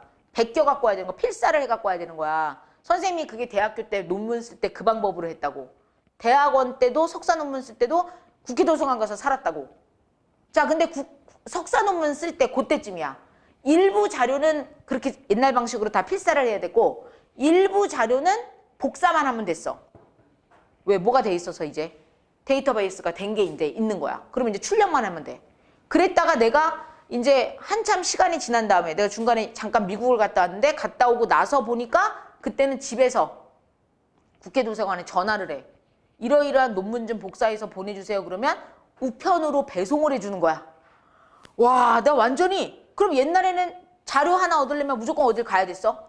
국회도서관을 가야 됐다. 여의도에 가야 됐다고. 근데 이제는 그럴 필요가 없어지는 것만으로도 되게 감사했다고. 지금은 맘만 먹으면 그냥 뭐 할 수 있어? 드래그해서도 볼 수 있어. 회원가입하고 파일로 띄워가지고도 볼 수 있다고. 완전 다른 세상이라고. 그러니까 자료를 구하려고 마음만 먹으면 되게 뭐 할 수 있어? 쉽게 접근이 가능하다 이거야. 내 말 알겠지 무슨 말인지. 이렇게 지금 우리가 다른 시대를 살고 있는데 요때만 하더라도 요때만 이제 막 이제 데이터베이스화가 이제 막 되고 있는 거야. 그래서 사료에 대한 접근성이 뭐 했다는 거야? 높아졌다. 옛날에는 무조건 그 원본이 있는 국회도서관까지 막 갔어야 되는데 이제는 조금 더 가볍게 쉽게 볼 수 있게 됐다 이 말이야. 옆에 가로에다 써. 이게 바로 역사학위가 가능하게 된 배경을 얘기하는 겁니다. 뭐학이라고? 뭐학위? 역사학위. 뒤에 나올 거야. 역사학위가 가능하게 된 배경. 이 배경의 첫 번째는 뭐야? 정보에 접근하기가 이전보다 훨씬 뭐해졌다? 쉬워졌어요. 이거예요. 알겠지? 그래서 사료에 대한 접근성이 높아짐이라고 쓰시면 되고요. 그럼 사료라는 건 뭐냐? 단어 뜻. 역사 연구에 필요한 문헌이나 유물, 문서, 기록, 건축, 조각 따위를 통틀어서 말하는 거야. 이거를 이름, 이게 사료예요. 자, 그래서 이제 누구나 사료를 쉽게 접근할 수 있는 시대가 된 것이다. 역사가만이 아니라 영화, 드라마의 제작진도 일반 대중도 얼마든지 문학하기, 철학하기처럼 뭐 하기를 할 수 있다는 거야? 역사하기를 할 수 있다. 이 말입니다. 이해됐니? 자, 그래서 가로에다가 다시 한번 쓸게. 역사적 사유 능력을 목적으로 하는 역사 대중화에는 이제 다양한 주체가 참여할 수 있음 이거야. 아까도 얘기했지만 역사가만 할 수 있는 게 아니라 영상물을 만드는 제작자들도 뭐 할 수 있다 이거야. 참여할 수 있다 이 말이에요. 자, 그러나 누구나 영화를 찍을 수 있는 시대가 되었다고 해서 전문 영화 감독이 사라지지 않듯이 누구나 역사를 해석하고 서술할 수 있다고 해서 전문 역사가의 역할이 사라지는 것은 아니다. 이해되지? PD들이 드라마를 만든다고 해서 역사가가 사라지는 건 아니다 이 말이야. 됐어? 자, 옆에다 써줄게. 이 말의 의미는 역사의 대중화에 다양한 주체가 참여할수록 전문 역사가의 역할이 오히려 중요해지고 있다는 걸 말하는 부분이야. 역사의 대중화에 다양한 주체가 참여할수록 전문 역사가의 역할이 오히려 뭐해지고 있다? 중요해지고 있다. 이 뜻입니다. 자, 오히려 역사가의 전문성은 더욱 중요해질 것이며 역사 영화를 제작하는 데에도 단순히 자문을 받거나 감수를 해주는 정도가 아니라 기획이나 시나리오 작업에 참여하는 등 역사가의 역할이 점차 커질 것이다 라는 개념이에요. 이해되겠지? 선생님도 요즘 그 유튜브에서 막 세계사라든지 막 한국사 막 설명하는 강의 같은 거 막 듣게 되거든? 그럼 거기서 강의하시는 분들은 다 뭐야? 역사 전문가들이 나와서 막 얘기해 주는 거잖아. 그러면 대중문화랑 만나가지고 오히려 폭발적인 반응을 일으키고 있다라고 볼 수 있다 이거죠. 사라지는 게 아니다 이 말입니다. 자, 옆에다 다시 정리해줘. 그래서 역사의 대중화 과정에서 전문 역사가의 역할이 커질 수 있다는 걸 제시하고 있다. 그래서 이 말을 하고 있는 이유는 뭐라는 거야? 역사적 사실 왜곡을 방지하면서도 왜 방지할 수 있어? 왜곡 방지가 왜 가능해? 누가 등장하니까? 역사가가 나와서 말할 수 있으니까. 내 말 이해됐지? 그래서 왜곡을 방지하면서도 역사의 의미와 재미를 모두 추구할 수 있을 것이라는 글쓴이의 견해가 드러나는 부분이다 이거야. 선생님이 아까 얘기했듯이 유튜브에 지식한상 막 이래가지고 역사가가 나와가지고 우리의 그 역사를 막 설명해줘. 재밌다고. 그럼 그 사람 전문 역사가들이 나와서 얘기하는 거니까 그거는 왜곡됐다고 말할 순 없잖아. 근데 우리가 아까 즐겨봤던 만화나 드라마나 영화나 이런 것들은 장면에서 조금 못된 부분이 있을 수도 있겠어. 왜곡되는 부분이 있을 수도 있겠지. 왜? 그들은 역사 전문가가 아니라 뭐한 사람들이야? 대중문화를 가지고 수단으로 삼아서 만든 사람들이잖아. 제작자들이잖아. 이해되겠지 무슨 말인지. 근데 그 제작에 역사 전문가가 좀 더 적극적으로 참여하면 왜곡 현상도 뭐 할 수 있다는 거야? 줄일 수 있다. 없앨 수 있다. 라는 게 글쓴이의 입장입니다. 이해됐지? 됐어. 자, 요거 굵은 글씨 봐야 돼. 서로 다른 두 견해의 접점을 모색하면서 접점 모색이니까 두 개를 같이 섞어봐야 된다 이거지? 자, 둘 중 하나의 입장을 옹호하고 있다가 틀린 선택지입니다. 둘 중에 하나를 옹호하는 게 아니라 두 개를 지금 모아서 얘기하고 있어. 섞어서 얘기하고 있어요. 글쓴이의 대조적인 두 의견의 접점을 모색할 뿐 둘 중 한 의견을 옹호하고 있지는 않아요. 알겠지? 그래서 오히려 전문 역사가는 사라지지 않을 것이고 전문 역사가가 있으면서 왜곡되는 현상을 뭐 할 수 있다라고 오히려 말했어. 줄일 수 있다. 없앨 수 있다. 이렇게 말한 겁니다. 됐어요. 여기까지 보시면 삼각형 정리. 대중문화를 통한 역사 대중화의 가능성 및 역사가의 전문적 역할의 중요성을 증대해서 말하고 있다. 이 말입니다. 사라지는 게 아니라 오히려 더 중요해진다. 이 말이에요. 다 되겠지? 됐어. 자, 넘겨서 지문 정리 가보도록 합니다. 몇 번째 지문이냐면 5번 지문이에요. 5번. 5번 정리네요. 5번 박스. 찾았니? 자, 역사 영상물을 바라보는 두 가지 시각에 대해서 정리합시다. 먼저 이 글의 갈래는 뭐가 되겠어? 서론, 본론, 결론으로 나눈 거 보니까 논설문이죠. 자, 논설문은 뭐 하는 글이야? 주장하는 글이야. 주장을 하려면 주장만 있으면 돼? 아니면 근거도 있어야 돼? 근거 제시가 돼야 됩니다. 자, 이 글의 성격은 대조적. 왜 대조야? 서로 어떤 입장을 얘기했어? 상반되는 두 입장 얘기하고 있으니까 우선 1차적으로는 뭐라는 거야? 대조적이다. 이 말이고요. 두 번째는 시사적. 시사적이라는 건 뭐냐면 현재 우리 사회에서 이슈화가 되고 있는 것들에 대한 얘기다. 이 말이야. 근데 올해는 아니지만 이 글을 쓸 당시만 해도 이게 이슈점이었다. 이 말입니다. 그래서 대조적, 시사적이라고 보시면 돼요. 자, 세 번째 제재 정리합니다. 제재는 역사 영상물에 접근하는 관점을 얘기하고 있죠. 자, 그 관점이 몇 가지였어? 두 가지였다 이거예요. 그래서 그 두 가지가 주제에다 정리하면 돼. 역사 영상물을 통해 역사 대중화와 역사의 대중문화화의 조화를 도모할 수 있음. 그러면 글쓴이는 역사 영상물을 통해서 이 두 가지의 모습을 다 드러낼 수 있다 이렇게 본 거야. 알겠지? 둘 중에 하나로 간 거 아니야. 네, 이것도 잘 기억합니다. 자, 특징 첫 번째 보세요. 역사 영상물에 대한 상반된 견해를 비교 대조하여 설명하고 있습니다. 비교 대조라는 전개 방식도 잘 기억합니다. 두 번째, 역사 영상물을 통한 역사 대중화의 가능성에 주목하고 있죠. 역사 대중화가 뭐였지? 1차적인 목적은 뭐였지? 대중들이 뭘 갖게 되는 거? 역사를 가지고 뭐 하게 되는 거? 생각하게 되는 거. 그래서 무슨 뭐로 사용될 수 있어야 된다 그랬어? 사유로 사용될 수 있어야 되는 거. 그거 얘기했잖아. 오씨 알아야 되는데. 역시 구두 테스트를 해야죠. 자, 6번 갑니다. 6번. 역사 영상물에 대한 견해 두 가지. 긍정적 견해가 있고 무슨 견해가 있어? 부정적 견해가 있어요. 자, 우선 긍정적 견해부터 정리. 영상 속의 역사 재현을 통해 역사적 상상력을 자극하고 역사에 대한 인식을 높일 수 있습니다. 자, 반면에 두 번째 부정적 견해는 영상 속의 역사는 제작진의 상상에 의해 만들어진 역사이므로 역사를 뭐 할 수 있다? 왜곡할 위험이 있다. 이런 말을 했죠. 자, 7번 정리합니다. 역사 영상물에 대한 두 가지 관점. 자, 우선 첫 번째 입장은 역사 대중화입니다. 얘들아, 역사 영상물이라는 단어와 역사 영화는 조금 차별점을 줘야 돼. 역사 영화는 글쓴이가 이 두 가지 요소를 다 가지고 있는 걸로 설명하기 위해서 쓴 거야. 알겠지? 역사 영상물 그러면 범위가 더 뭐해? 더 많은 거야. 여러 가지 드라마, 영화 다 들어가는 거야. 자, 계속 갑니다. 자, 역사 영상물에 관한 두 가지 관점. 입장 첫 번째, 역사 대중화부터 정리합니다. 자, 역사 대중화는 뭘 중시한다? 역사의 의미와 해석을 중시한다. 역사를 대중하게 쉽게 전달하고자 한다. 자, 그 다음에 입장 두 번째는 역사의 대중문화화.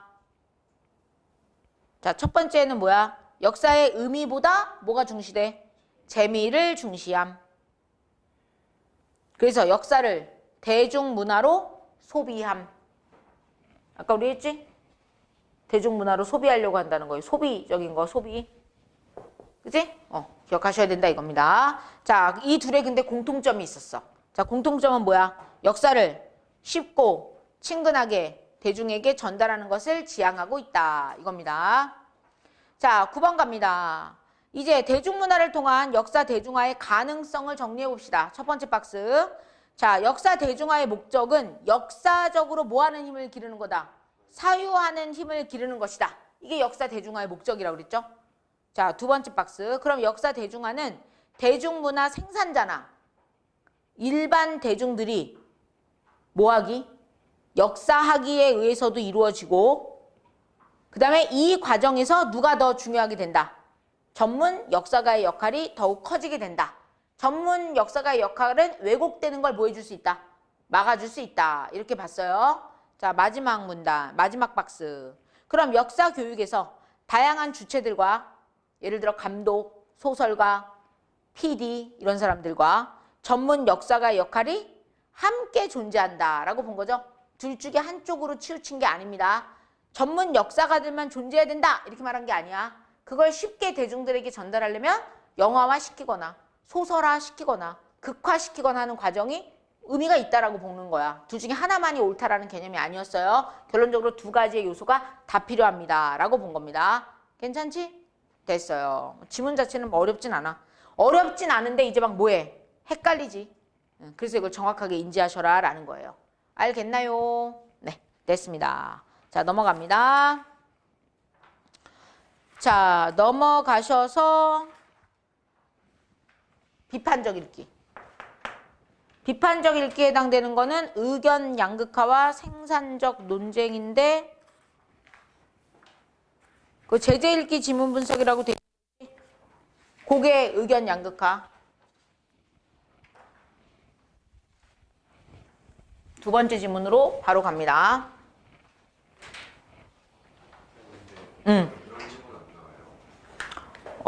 읽기법은 안 나올 거라고 생각하는데 수업을 했어? 그게 사실적 읽기법, 추론적 읽기법, 비판적 글의 읽기법, 감상적 글의 읽기법 이거거든? 근데 이 글의 읽기법 자체는 사실은 의미가 없어서 나는 안 나오는 걸로 알고 있거든? 근데 수업할 때 이거 지문 앞에, 교과서 지문 앞에 이거 있는 거를 했어?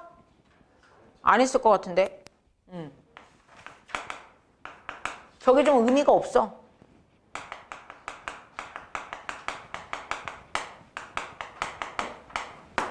자, 이제 두 번째 지문은 비판적 읽기야. 오늘의 두 번째 지문은. 자, 비판적 읽기로 뭘 갖고 간다고? 의견 양극화와 생산적 논쟁. 이 내용을 가지고 한번 접근해 봅시다. 이겁니다. 자, 지문 바로 갈게요. 자, 서론부터 갑니다. 얘들아, 서론으로 시작되고 있는 거 보니까 얘도 무슨 글의 형태야? 논설문의 형태입니다. 자, 봅니다. 우선 첫 번째. 논쟁에 대한 우리 사회의 시각. 그래서 이 경우는 소제목을 활용하고 있어요. 자, 가로에다 써줘. 소제목의 역할이 있죠? 제목이 이렇게 딱 앞에 나오면 어떤 효과를 주냐면 이어질 내용을 예고하고요. 이어질 내용을 예고하고 글의 핵심을 제시할 수 있다. 글의 핵심을 제시함. 이거야. 자, 우선 중심 내용이라고 써주시고 중심 내용 옆에다가 우리나라 사람들은 대체로 논쟁에 대해 부정적으로 생각함. 이라고 써주세요. 네. 중심 내용 묻는 문제가 출제된 적이 있어서 아예 써둬라 이거야. 중심 내용. 우리나라 사람들은 대체로 논쟁에 대해 어떻게 생각한다고? 부정적으로 생각하더라 이거예요. 니들은 어떠냐? 논쟁. 서로 다른 입장에서 막 자기 의견들을 막 얘기해. 그럼 어떻게 생각해? 싸우구나? 이렇게 생각하거든. 사실 싸우는 게 아니라 뭐 하는 거야? 의견을 교환하는 건데. 그래서 나도 내가 기억나는 것 중에 하나가 내가 우리 남편이랑 막 얘기를 하니까 우리 꼬맹이 어렸을 때 얘가 갑자기 막 울면서 자다가 깨가지고 나타나는 거지. 내 생각에 아이가 어른들 목소리가 크니까 뭐 한 거라고 생각하는 것 같아. 싸우는 거라고. 그래서 애가 되게 불안해하는 거 아니겠어? 내 느낌이 딱 그렇잖아. 그래서 내가 얘기했지. 서로 다른 생각 때문에 말하고 있어서 소리가 큰 거야. 소리만 큰 거지 싸우는 거 아니야. 이렇게 얘기했는데 알아들었는지 모르겠어. 여튼 말은 그렇게 했어. 여튼 그런 부분이 있다는 거야. 자, 가보도록 하자. 니들은 어떤 타입이야? 서로 생각이 달라. 예를 들어 얘는 짬뽕 먹겠다는데 나는 짜장면 먹을 거야. 아, 이런 건 별로 안 어렵다. 각각 가서 각각 시키면 되니까. 다른 집 가야 돼. 얘는 짬뽕 먹겠다는데 얘는 마라탕 먹고 싶어 해. 그럼 어떻게 해? 아, 역시 우리나라 사람들은 뭐를 피하고 싶어 해? 논쟁을 하지 않습니다. 그냥 가위바위보에서 이긴 사람 거, 진 사람 거. 이긴 사람 걸로 갈 건지 진 사람 걸로 갈 건지조차도 논쟁을 해야 되는 거지. 그래, 힘들다 참. 아유, 니들은 식구들 외식하러 갈 때 이런 거 갖고 안 싸우니? 아, 또 우리 집만 이상한 집이야? 우린 이런 거 갖고 싸워. 우리 어머님은 아구찜을 먹으러 가고 싶어 하시고 우리 꼬맹이는 아구찜이 너무 싫다 그러고. 그럼 갈 데가 없어. 그럼 사정해야 돼 막. 야, 이번 한 번만 할머니 의견을 따라드리자 막 이러면서 막. 싫어! 그러면 이제 어떻게 해? 가족 해체. 막 이렇게 되는 거지. 엄마랑 아이는 마라탕 먹으러 가고 아빠랑 할머니는 아구찜 먹으러 가고. 어떻게 해? 여튼 그래. 아, 참 먹는 게 되게 힘듭니다. 나 개인적으로 먹는 게 너무 힘들어. 사람마다. 근데 난 그래서 뷔페가 그냥 좋아. 각자 알아서 자기 먹고 싶은 거 먹으라고. 여기 생긴다는데 뷔페가? 하나? 동백에? 아, 생겼나 이미? 모르겠다. 생긴대지? 요즘 초밥 뷔페가 다시 인기인가 봐. 여튼 자, 한국 사람들이 약간 논쟁을 뭐하는 경향이 좀 있다. 좀 싫어해. 좀 부정적으로 보는 견해가 있는데 자, 이 글에서 어떻게 얘기하고 있는지 가봅시다. 자, 인간은 무리를 지어 살아가는 존재다. 다시 말하면 우리는 사회를 구성하고 있죠. 무리 지어 사는 인간 사회에서 서로 다른 의견끼리 부딪히는 것은 어떤 현상이야? 자연스러운 거야. 어떻게 사람들 의견이 다 똑같아? 다 똑같은 게 오히려 이상하지. 야, 북한에서 자기네 대통령을 지도자를 뽑는데 만장일치라는 표현 쓰잖아. 만장일치로 우리 수령님이 뭐 추대되셨습니다. 막 이러면 쓰잖아. 그게 사실은 되게 어떤 말인 거야? 이상한 말인 거야. 만장일치라는 말은 원래 나올 수가 없어. 오히려 그래서 우리가 오히려 그 사회가 억압돼 있고 강요된 사회라는 걸 알 수 있는 거야. 사람들이 어떻게 100명이면 100명이 다 똑같은 목소리를 내? 적어도 몇 명은 삐져나와야 돼. 한 명은 삐져나오는 게 정상이지. 적어도 한 명은. 근데 만장일치다 이렇게 말했다는 것 자체는 이미 억압돼 있고 강요돼 있고 획일화된 사회다라는 거야. 문제가 있다는 얘기지. 언젠간 터져. 언젠가는. 여튼 그렇습니다. 자, 여튼 인간은 무리를 지어서 살아가고요. 당연히 서로의 의견이 다 다른 게 자연스럽다. 이게 맞아요. 자, 먼저 1차 정리하면 인간은 사회 집단을 이루어 남과 더불어 살아가야 하므로 의견의 충돌과 갈등은 필연적이다. 필연적이다. 또 아까 앞에서는 자연스러운 것이다. 이렇게 표현했어요. 뭐가 나타나는 거? 의견 충돌이 나타나는 건 자연스럽다. 그 이유도 얘기했어. 우리는 어떻게 살아가고 있으니까. 혼자 사는 게 아니야. 사회, 무리지어 살아가고 있으니까. 이 말입니다. 자, 그럼 이걸 말하는 이유가 뭘까? 갈등을 잘 해결하는 일이 중요하다는 점을 부각하기 위해서 그런 거야. 갈등을 잘 해결할 수 있는 거. 이게 중요해. 자, 선생님도 니들 나중에 배우자에 대해서 선택하게 될 때 이런 사람을 골라. 내가 너무 사랑하는 사람은 1번. 그 전제 속에 2번 조건. 사람이 살면서 갈등이 안 생길 수가 없거든. 근데 그 갈등을 뭐 하는 사람인지를 잘 봐. 해결하는. 이 사람은 어떤 방식으로, 그러니까 사귀면서 연애하면서 갈등이 생길 거 아니야. 갈등이 생겼을 때 얘가 어떻게 해결하는지를 잘 봐. 폭력을 쓰는지, 아니면 돈으로 해결하는지, 아니면 말을 잘해서 내 마음에 설득을 얻어내는지, 나를 이해시키려고 노력하는지 잘 봐야 돼. 이거 아주 중요한 문제야. 왜? 갈등이 없을 수는 없어. 그럼 갈등이 생길 때 매번 때려. 야, 씨, 무조건 내 말 들리지. 이런 사람이랑 살 거야? 그지? 그건 아니잖아. 그런 배우자는 아니잖아. 그럼 뭐든지, 야, 돈으로 해. 돈이면 다 돼. 얼마면 돼. 이런 애랑 살 거야? 그것도 아니잖아. 그지? 그러니까 나를 이해시키고 설득시키려고 뭐 하는 사람이어야 되겠어? 그게 말이 통하는 사람. 이거 아주 중요하다. 아주 중요한 거야. 갈등 해결하는 방법을 잘 봐. 난 무조건 이거 테스트할 거야. 이 새끼한테 갈등 양상을 하나 줘. 그랬을 때 어떻게 해결하나. 그걸 보는 거야. 그러고서는 이런 방법이면 괜찮겠다 싶으면 평생 지기로 갈 생각으로 결혼을 하는 거고, 아닌 것 같으면 연애만 하고 뭐해? 쫑 내면 되고, 결혼은 안 하면 되는 거고. 그지? 결혼할 때 생각하라. 연애할 때는 생각 안 해도 돼. 연애할 때 그냥 멋진 것들 데리고 다니면 되지. 멋진 걸, 멋진 맨 이런 애들 데리고 다니고, 결혼할 때는 이거 잘 보라는 거야. 평생 가야 되니까. 알겠지? 아주 중요합니다.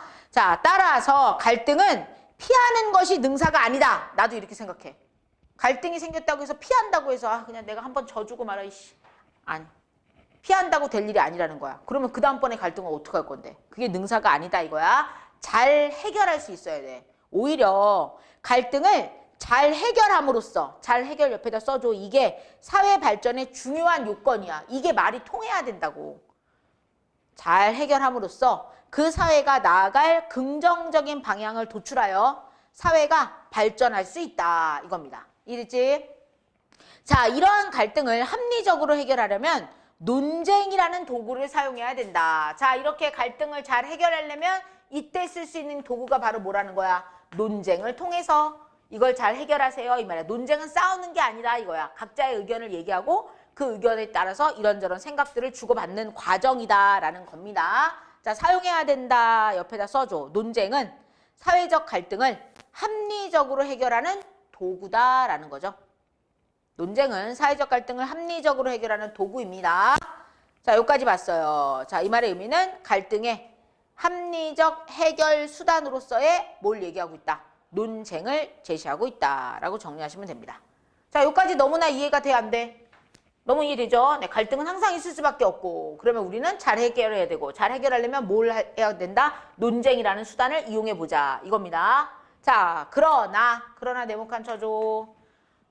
자, 앞에서도 나왔지만 그러나는 무슨 관계 접속사였어? 역접. 반대되는 얘기가 나올 거야. 한국인들은 자, 많은 사회 중에 여러 가지 사회 중에 누가 구성하는 사회?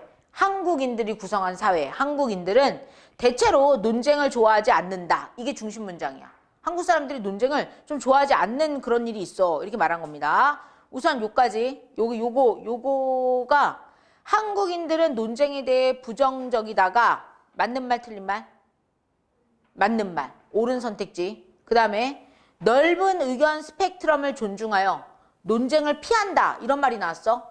이거는 무슨 말? 틀린 말. 이건 틀린 선택지였어. 넓은 의견 스펙트럼을 존중하여 이게 성립이 안 되는 거지. 왜? 논쟁을 싫어하는 게 이게 갈등을 해결하는 게 아니라 뒤에 나오겠지만 그냥 회피적인 태도거든. 그래서 넓은 의견 스펙트럼을 존중해서 논쟁을 피한 것이다. 이거는 틀린 말입니다.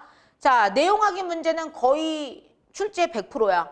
본문 내용 반드시 정독하고 그래서 지금 선생님이 너희들한테 하는 것처럼 써가면서 정리해보라고 얘기하는 겁니다. 자, 계속 가볼게요. 자신과 생각이 다른 사람과 부딪히는 것은 바람직하지 않고 반대 의견을 내면 갈등을 조장한다고 생각하는 사람이 적지 않다. 적지 않다라는 건 사실 뭐 하자는 얘기야? 많다는 얘기죠. 그래서 갈등을 품고 사귀고 드러내지 않아야 그릇이 크다고 여긴다. 잘못된 생각이지. 이게 한국인들의 잘못된 생각. 그래서 옆에다 써줘. 이게 논쟁에 대한 한국인들의 부정적인 태도를 얘기하는 거야. 그러니까 갈등이 드러나는 걸 나쁘다고 생각해. 그 나쁜 게 아니야. 갈등이 있는 게 맞는 거야. 알겠지? 무슨 말인지? 그걸 뭐 할 수 있는 능력을 키우는 게 중요하다? 잘 해결할 수 있는 거. 다시 말하면 뭘 잘해야 된다는 거야? 논쟁을 잘해야 된다 이거야. 이해되겠죠? 무슨 말인지? 네, 그걸 잘 기억하시면 돼요. 근데 한국 사람들은 갈등을 품고 사귀고 드러내지 않아야 된다. 그래야지 그릇이 큰 사람이야. 이런 식의 생각을 하는 경우들이 좀 있더라 이 말이야. 그래서 논쟁을 좀 회피한다 이거죠. 그런데 우리와 달리 자, 우리가 한국인이야. 다시 말해 이 글 쓴 사람도 누구야? 한국인. 우리라고 표현했으니까. 그지? 우리와 달리 미국이나 유럽 같은 서구인들에게 논쟁은 학습의 도구이자 뭐다? 삶의 방식입니다. 라고 말했어. 자, 그러면 얘들아 이 글은 봐봐. 갈등이 나타났을 때 한국인의 태도와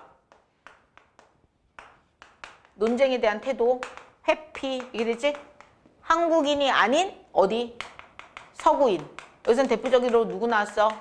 유럽과 미국인. 이렇게 나온 거야. 이렇게 나눠서 우선 얘기를 해보고 있습니다. 자, 가볼게요. 자, 토론과 논쟁에 대한 한국인들과 서구인들의 인식과 태도를 대조하고 있죠. 차이점입니다. 대조하여 우리 사회의 토론과 논쟁 문화에 대한 비판적 성찰이라는 주제에 접근하고 있다. 이게 비판적 성찰을 하려고 하는 게 글쓴이의 의도야. 논쟁을 회피하고 있는 한국인의 태도에 대해서 비판하고 성찰하려고 하는 게 이 글의 목적입니다. 정리를 다 못했어? 토론과 논쟁에 대한 한국인들과 서구인들의 인식과 태도를 대조했죠. 우선 차이점. 그래서 우리 사회의 토론과 논쟁 문화에 대한 비판적 성찰이라는 주제에 접근하고 있음. 다시 말하면 한국인들의 태도에 대해서 비판적 성찰을 하려고 하는 거야. 여기서 잠깐. 선생님이 성찰이라는 단어 나오면 어떤 뜻으로 생각하라고 그랬지? 성찰 그러면 애들이 자꾸 반성이라고 하는데 반성하지 말고 내가 뭐라고 하라고 그랬어? 깊은 생각. 이걸로 가. 성찰 나오면 깊은 생각으로 가세요. 반성한다 하지 말고 잘못된 걸 반성한다 이거 하지 말고 성찰하고 나면 깊게 생각해 봅시다. 이걸로 가. 그래야지 더 답이 분명하게 나와. 알겠지? 기억하세요. 자, 계속 갑니다. 고대 그리스부터 시작하고 있어요. 고대 그리스에서 소크라테스와 고르기아스가 격렬한 논쟁을 통해 수사학이라는 걸 표현하거든. 자, 우선 수사학 옆에다 써줘. 우리도 이미 하고 있는데 수사학은 논쟁을 학습 도구로 사용한 서구의 예야. 말하는 방법이야. 자, 수사학 옆에다 써줘. 수사학 땡땡. 사상이나 감정 따위를 효과적, 미적으로 표현할 수 있도록 문장과 언어의 사용법을 연구하는 학문이야. 우리가 알고 있는 비유법, 이런 게 다 수사학이야. 알겠냐? 다시 한번, 수사학이 뭐라고? 사상이나 감정 따위를 효과적, 미적으로 표현할 수 있도록 문장과 언어의 사용법을 연구하는 학문입니다. 우리가 알고 있는 거 대표적인 거 뭐 있어? 비유법 중에 은유, 직유, 이런 것들이 다 수사학에 들어가는 거야. 말하는 방법. 알겠지? 이걸 고대 그리스에서는 썼다는 거야. 그래서 이거를 통해 정체성을 탐색했고, 또 소크라테스는 산파법이라는 것도 썼어. 산파가 뭔데? 우리 산파라는 단어 알까? 옛날에는 산부인과가 좀 병원이 없어가지고 애를 낳을 때 도와주는 사람이 있었어. 그게 산파야. 애 낳을 때 도와주는 거. 그게 산파. 그래서 산파법 그러면 애를 낳는, 다시 말하면 새로운 걸 만들어내는, 이걸 얘기하는 거거든. 자, 산파법 옆에다 써줘. 논쟁을 학습 도구로 사용한 서구의 예 두 번째입니다. 자, 거기 보시면 서구인들이 논쟁을 활용한 양상을 예시를 통해 구체적으로 제시하고 이해를 돕고 있다. 맞는 말이야. 왜? 산파법이랑 지금 뭐 나왔어? 수사학 나왔으니까 이 수사학과 산파법은 일종의 예시를 준 거야. 그리고 나서 산파법 정리해. 산파법이 뭐라고? 문답을 주고받는 가운데 묻고 답하면서 상대의 막연하고 불확실한 지식을 스스로의 힘으로 참되고 바른 개념으로 이끌어내는 방법입니다. 그래서 새로 도출해내는 거다. 그래서 산파법이라고 하는 거야. 다시 한번, 문답을 주고받는 가운데 상대의 막연하고 불확실한 지식을 스스로의 힘으로 참되고 바른 개념으로 이끌어내는 방법. 이걸 뭐라고 한다고? 산파법이라고 하는 거야. 자, 이런 산파법이라고 불리는 변증법적 대화를 통해, 여기서 잠깐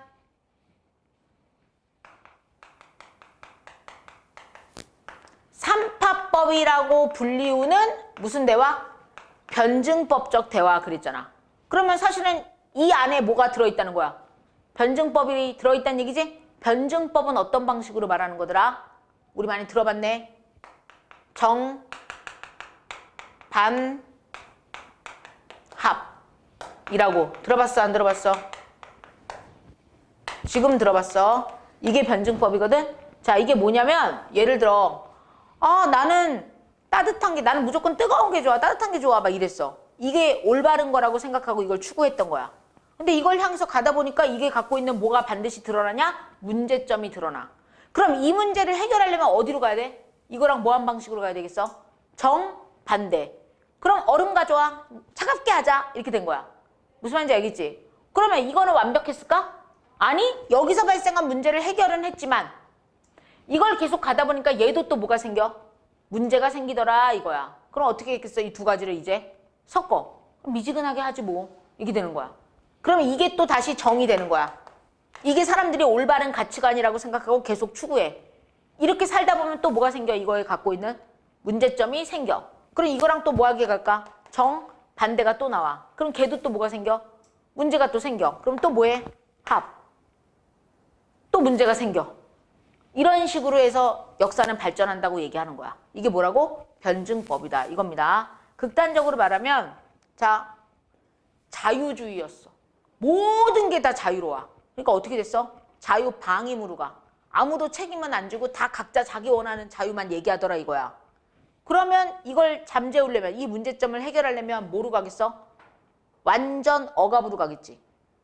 무슨 말인지 알겠냐? 그럼 억압으로 가면은 이 문제는 해결은 됐지만 또 다른 문제가 발생하겠지? 그럼 이 둘을 또 뭐 하겠어? 합치겠지. 어느 정도는 자유를 주면서 그걸 억압하는 방식이 나오겠지? 이러면서 계속 역사가 발전한다고 보는 거야. 이게 변증법입니다. 정반 합의 원리라고 보시면 돼요. 괜찮니? 됐어. 자, 이게 삼파법의 일종입니다. 자, 계속 가볼게요. 자, 이렇게 삼파법이라고 불리는 변증법적 대화를 통해 진리를 탐구했다. 오랜 역사를 지닌 서구의 정당들은 격렬한 토론을 통해 훌륭한 정책들을 탄생시켜왔고 공직 후보자들의 경쟁력을 감별해왔다. 감별 옆에다 쓸게요. 이게 논쟁을 삶의 방식으로 활용한 서구의 예시 상황을 줬습니다. 정책을 제대로 찾아냈고 공직자를 감별해냈다는 거지. 이게 뭐를 통해서 이렇게 다 만들었다는 거야? 논쟁이 제대로 되면 이렇게 되더라. 이 얘기해 준 거야. 그러니까 서구 사회는 이런 것들이 정착되어 있어서 이런 식으로 다 사용이 됐다라는 걸 예시를 통해서 보여주고 있습니다. 자, 가로에다 정리하세요. 감별 옆에 논쟁을 삶의 방식으로 활용한 서구의 예를 보여줬다. 예. 전개 방식은 예시입니다. 자, 이렇게 감별해 왔다 이거예요. 자, 여기까지가 논쟁을 학습 도구이자 삶의 방식으로 활용한 서구인들의 모습이었다. 그러면서 내용 전개 방식은 당연히 뭐다? 예시다라고 보시면 돼요. 자, 요거 굵은 글씨 잠깐 볼게. 두 단원의 내용 전개 방식을 묻고 앞에는 대조. 한국인과 서구 유럽이 다르다 이거. 그 다음에 여기는 예시. 이렇게 각 문단에 드러난 글쓴이의 주장에 대한 근거를 판단하고 두 문단에 드러난 글쓴이의 주장을 비판적으로 평가하는 문제가 출제된 적이 있다라는 거야. 여기서 잠깐 얘들아 지금 우리가 하고 있는 이 글은 뭐 읽기에서 배우는 지문이라고 얘기했어? 비판적 읽기 파트에서 배우는 거야. 그래서 쉽게 말하면 서술형 문제나 수행평가에서 이런 읽기법에 대해서 쓰라고 애들한테 시켰다 이거야. 알겠지 무슨 말인지? 이런 문제가 출제된 적이 있다 이거야. 그래서 글쓴이는 한국인들의 논쟁에 대한 태도를 부정적으로 보고 서구인들의 논쟁에 대한 태도를 긍정적으로 보고 있습니다. 여기서 잠깐 한국인들은 논쟁에 대해서 어떤 입장이었어? 회피하고 있어. 이런 태도를 글쓴이는 부정적으로 본 거야.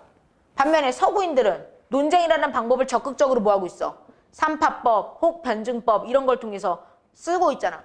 그래서 얘네들은 좋은 결과를 가져왔다 이렇게 본 거잖아. 그래서 이렇게 하는 건 글쓴이가 긍정적으로 보고 있는 거고 논쟁에 대해서 이런 태도를 갖고 있는 한국인에 대해서는 어떻게 보고 있는 거야? 부정적으로 보고 있다 이거야. 알겠지? 자, 가볼게요. 그러나 여기 별표시에 그러나부터 그러나 글자 위에다 별표시 크게 해줘. 세 줄 다. 그러나 위에다가 그 글씨 위에다가 크게 별표시해. 한국인들의 태도에 대해서는 객관적인 증거를 들고 있지 않아서 타당성에 어긋나고 서구인들의 태도에 대한 증거는 한국인들의 태도에 관해 설명할 때와는 대조적으로 지나치게 예전의 일이나 고대, 소크라테스, 옛날 일이나 정치 역사까지 들어 설명하고 있으므로 공정성에서 어긋납니다 라고 평가할 수 있다는 거야. 이거 잘 기억해. 글쓴이가 논쟁에 대한 한국인의 회피하는 태도에 대해서는 부정적으로 보고 서구인들이 삼파법이나 변증법을 이용해서 이런 결과물을 만들어낸 거에 대해서는 긍정적으로 보고 있거든. 근데 이 글을 읽는 독자 입장에서는 어떤 비판적 읽기가 가능하다는 거야. 얘는 얘에 비해서 근거 자료의 구체화가 떨어진다 라고 비판할 수 있다 이거야. 알겠지? 그 다음에 얘는 얘에 비해서 분량이 많잖아. 얘는 적고 공정성에서도 떨어진다. 또 얘는 너무 옛날 걸 얘기하고 있다. 뭔 말인지 지금 이해됐지? 이렇게 비판적 읽기를 해볼 수 있어야 돼. 왜냐면 지금 파트가 비판적 읽기라고. 이해됐지? 네, 이런 것도 문제화할 수 있으니까 잘 기억하셔라 이겁니다.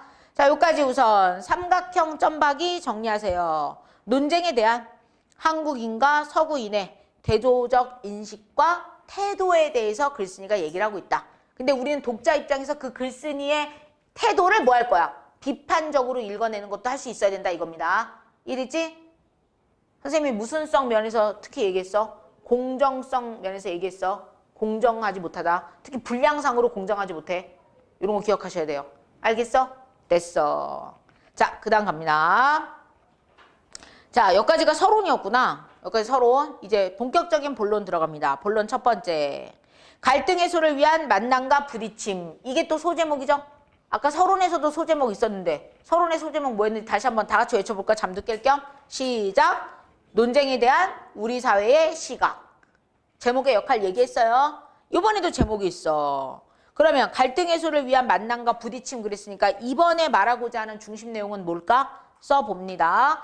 서로 다른 의견이 만나 논리적으로 부딪히는 논쟁을 통해 서로를 이해하게 되고 갈등이 해소됨. 서로 다른 의견이었지만 서로 얘기를 주거니 받거니 하다 보고 자기 입장을 막 얘기하는 근거를 제시하다 보면 서로의 얘기를 듣게 되고 듣다 보면 상대방의 입장을 또 뭐 할 수도 있다는 거야. 이해할 수도 있는 그런 아름다운 상황이 된다 이거죠. 자, 가볼게요. 좋은 논쟁이란 이란에다가 네모 한 쳐. 자, 뭐뭐 이란 그랬으니까 뭐뭐 이란 그랬으니까 구조적으로 봤을 때 어떤 식의 전개 방식이야? 정의의 방법을 쓰고 있는 거죠. 자, 좋은 논쟁이란 상호 부딪힘이 있는 논쟁을 뜻한다. 그대로 전개 방식은 뭐가 되는 거야? 정의가 되는 겁니다. 자, 옆에 가로에 정리하시면 좋은 논쟁의 조건을 말하고 있어요. 서로의 논리들이 치열하게 맞서야 함. 오, 좋은 논쟁이라는 거는 뭐가 있어야 된다고? 상호 부딪힘이 있어야 된다. 이 상호 부딪힘이 있다라는 말의 뜻이 뭐라고? 엄청 뭐하다? 치열하다. 치열하게 자기 주장이 있어야 되는. 요게 우선 있어야 된다 이거야. 그러니까 이해되겠죠? 자, 요런 선택지에 현혹되면 안 돼. 거기 까만색 굵은 글씨. 문단별 중심 내용을 묻는 문제에서 좋은 논쟁의 의미를 말할 때 상호 양보가 있는 논쟁이라는 말 나왔거든. 상호 양보가 있는 논쟁. 이거는 틀린 말이야. 치열해야 돼. 알겠지? 논쟁 자체는 치열해야 돼. 그래서 글쓴이는 상호 부딪힘이 있는 논쟁을 좋은 논쟁으로 보고 있다. 상호 양보가 있는 논쟁은 이거는 글쓴이가 좋아하는 논쟁이 글쓴이가 생각하는 좋은 논쟁이 아니다 이 말이야. 이해돼 안 돼? 되지? 네, 잘 기억해 주세요. 그러자면 논점이 팽팽하게 부딪혀야 한다. 이 팽팽하게 부딪힌다라는 게 뭐야? 치열한 거야. 상호 부딪힘, 치열한. 뭐가 팽팽하게 부딪혀야 된다고? 논점이 팽팽하게 부딪힘. 아주 그냥 극과 극을 달려야 돼. 첫 번째 조건이야. 서로의 의견이 갈리는 부분. 이 갈리는 부분이라는 게 논점입니다. 써두시고요. 갈리는 부분에서 만나 마치 싸움터에서, 마치라고 했으니까 비유적으로 말한 거야. 지구법 쓰고 있어요. 비유적 표현이야. 마치 싸움터에서 장수들이 겨루듯이. 야, 싸움터에서 장수들이 겨루면 이거 완전히 목숨 내놓고 싸우는 거 아니야? 그런 식의 부딪힘이 있어야 된다는 거야. 그래야지 좋은 논쟁이라는 거야. 그래서 겨루듯 옆에다 써줘. 부딪힘이 있는 좋은 논쟁을 비유적으로 표현하고 있습니다. 이때 비유법 못 썼다고? 지구법 썼어요. 자신의 논리로 상대와 맞서 싸워야 한다. 팽팽하게 부딪히고 목숨 걸고 싸워야 된다는 거야. 그래야지 좋은 논쟁이라는 거야. 아, 당신만 들어보니까 당신 말이 맞는 것 같네요. 네, 끝. 이러면 이거는 좋은 논쟁이 될 수 없는 거야. 알겠지? 자, 혹시 미국 대선에 관심 있어? 아, 좀 글로벌하게 살아봐. 세계에서 모두가 주목하고 있는 미국 대선이잖아. 11월 미국 대선. 엊그저께였지? 목요일이었다. 저기 누구야? 그 해리슨이랑 누구 붙었어? 트럼프랑 공개 토론했잖아. 했어. 여튼 그런 일이 있었단다. 그런 토론 문화. 우리도 저기 대선 앞두고 막 토론해 안 해? 토론하잖아. 그러면 시청자들이 그걸 보면서 자기가 누구를 뽑을지 정하지 못했던 사람들은 그 토론을 보면서 뭐 할 수도 있어. 정하거나 마음이 바뀌거나 그럴 수도 있잖아. 아, 맞냐? 아, 이것들도 투표권이 다음번 대통령 선거 땐 니네 투표권 있지 않니? 있잖아. 후년인가 그러니까. 여튼 다음번 대통령 선거 때는 니들도 투표권이 있어. 너희들 집중해야 돼. 알겠냐? 선생님은 개인적으로 이건 진짜 개인적 사견이야. 나는 현재 우리 사회가 전 인류를 다 포함해서 투표권이 남발되고 있다고 난 사실 생각하거든. 지금 현재 우리의 투표권은, 참정권은 누구한테 주고 있어? 국민 중에서 몇 살 이상? 19세 이상. 다시 말하면 뭐로 이걸 끊었어? 나이가 기준이잖아. 그 일정 나이 이상만 되면 다 뭐해? 투표권이 있잖아. 치매 노인도 뭐가 있어? 치매 노인도 뭐가 있어? 투표권이 있어. 자, 치매 노인의 투표에 대해서 어떻게 생각하십니까? 선생님이 뭘 문제 제기하는지 좀 느낌이 와? 나는 나이로 투표권을 주는 거는 문제가 있다고 생각하는 입장이야. 그럼 난 어떻게 생각하냐? 사실은 나는 시험을 봐야 된다고 생각해. 나 시험 되게 좋아합니다.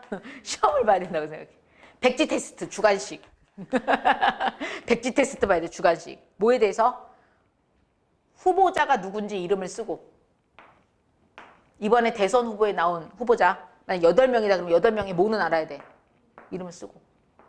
무슨 정당인지도 소속. 쓸 수 있으면 쓰고. 이건 크게 중요하진 않다고 봐, 나는. 백지 테스트를 봐야 돼. 쓸 수 있어야 돼. 그리고 뭘 써야 되냐? 이 사람들이 내세우는 공약을 쓸 수 있어야 돼. 공약을. 이 후보들의 공약을 다 쓸 수 있어야 돼. 그리고 그 다음이 중요해. 이 공약대로 실천이 되면 우리나라가 어떤 모습으로 될 것 같은지를 각자 쓰라고 하고. 이걸 쓴 사람한테 투표권을 줘야 된다고 생각해. 뭔 말인지 지금 이해됐어? 이걸 쓸 수 있다는 거. 정답은 없어. 이걸 쓸 수 있다는 거는 뭐 해본 사람이야? 이 사람들이 뭘 가져야 된다고 생각해? 나이가 아니라. 난 진짜 그렇게 생각해. 생각한 사람들이, 생각이 있는 사람들이 투표를 해서 거기서 지도자가 나와야지. 제가요 그냥 뽑았는데요 그 새끼가 나라를 이렇게 망쳐먹을지 몰랐어요. 아니 왜 몰랐어? 걔가 그렇게 하겠다고 정책을 계속 공약을 내세웠는데 그 대통령은 지금 공약대로 하고 있어. 그럼 그렇게 할지 모르고선 걔를 뽑은 거야? 난 정말 이해가 안 되는데. 내 말 이해되냐? 이게 내가 생각하는 시민이야. 나이가 됐다고 시민이 아니라 생각이 있어야지 시민이지. 그럼 적어도 한 나라의 대통령을, 더군다나 우리 지금 대통령은 모든 국민이 참여하는 직접 투표를 하고 있잖아. 그러면 다 각자 고민을 해봐야 될 거 아니야. 어떤 사람이 나오고 있는지. 그들의 정당과 소속까지 알면 더 훌륭하고, 이걸 모른다 하더라도 그들이 내세우고 있는 공약이 뭔지, 그 공약이 실천되면 어떤 일이 벌어지는지, 이걸 생각을 해야지. 이 생각이 없으면 투표권을 주면 안 돼. 치매 노인한테 투표권 주면 치매 노인은 못 뽑을 거야. 와, 이 숫자가, 왠지 이 숫자가 좋아 보여. 나 이거 뽑아야지. 이러면 어떡해. 차라리 막 찍어가지고, 치매 노인이 막 찍어가지고, 무효표로 만들면 차라리 어떻게 보면 그게 더 나을 수도 있어. 근데 아무 생각 없이, 이게 정신이 왔다 갔다 하시니까 치매 노인들은 뭐 알 수 없으니까. 혹은 옆에서 치매 노인 보조해주는 사람들이 1번 이거 이렇게 하는 거 누르고 오는 거야. 막 이렇게 누르고 와. 또 문제가 있는 거 아니야? 그것도 다 부정행위잖아. 그지? 그래서 나는 개인적으로 우리나라는 인터넷 매체가 발달돼 있고 개인 기기들이 다 있잖아. 그러니까 구글 폼에다 올리면 테스트가 가능하다고 난 본다고. 전 국민에게 구글 폼에 다 해가지고 다 쓰게 해. 그래서 작성이 완료된 사람한테만 뭘 주는 거야. 투표 인증할 수 있는 QR코드 해주면 QR 찍고 들어가서 투표하면 되잖아. 내 생각 어때?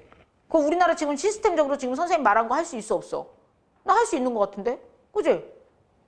난 그래서 솔직히 말하면 생각 있는 사람들이 이끌어가는 나라가 되어야 된다고 생각해.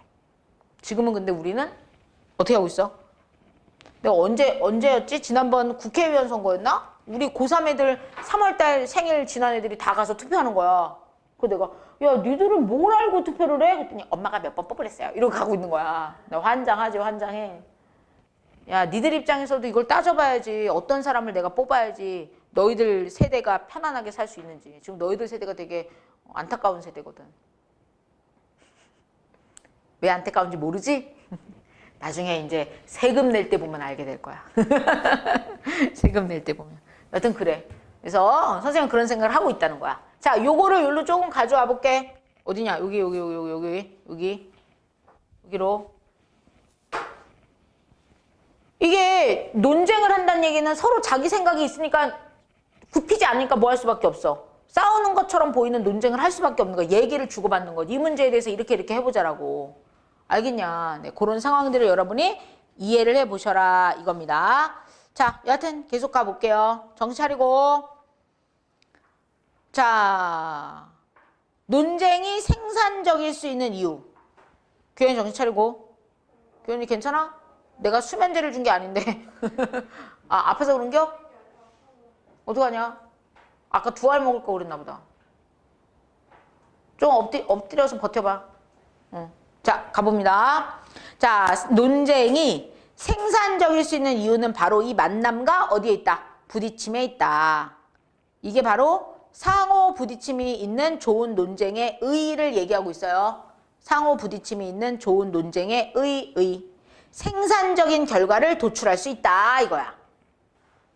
서로의 생각이 얼마나 다른지, 어느 부분이 어떻게 다른지는 서로 견주어 봐야 알 수 있는 일이다. 그러지? 얘기를 나눠봐야지 알지. 얼굴 갖고 어떻게 알아? 그렇다고 그 사람 머릿속을 들여다볼 수도 없는데. 그래서 그런 이유로 논쟁은 싸움 같지만, 대충 보면 뭐 하는 것 같아? 말싸움 하는 것 같거든? 싸움 같지만 사실은 상호 이해의 장이요. 청중들에게는 즐거움과 교육의 장이 될 수 있다는 거야. 왜? 그 사람이 어떤 생각을 하고 있는지 논쟁하고 있는 모습을 보면 알 수 있으니까. 가로에다 써줘. 이게 논쟁에 대한 올바른 인식입니다. 논쟁은 뭐가 아니다? 싸움이 아닌.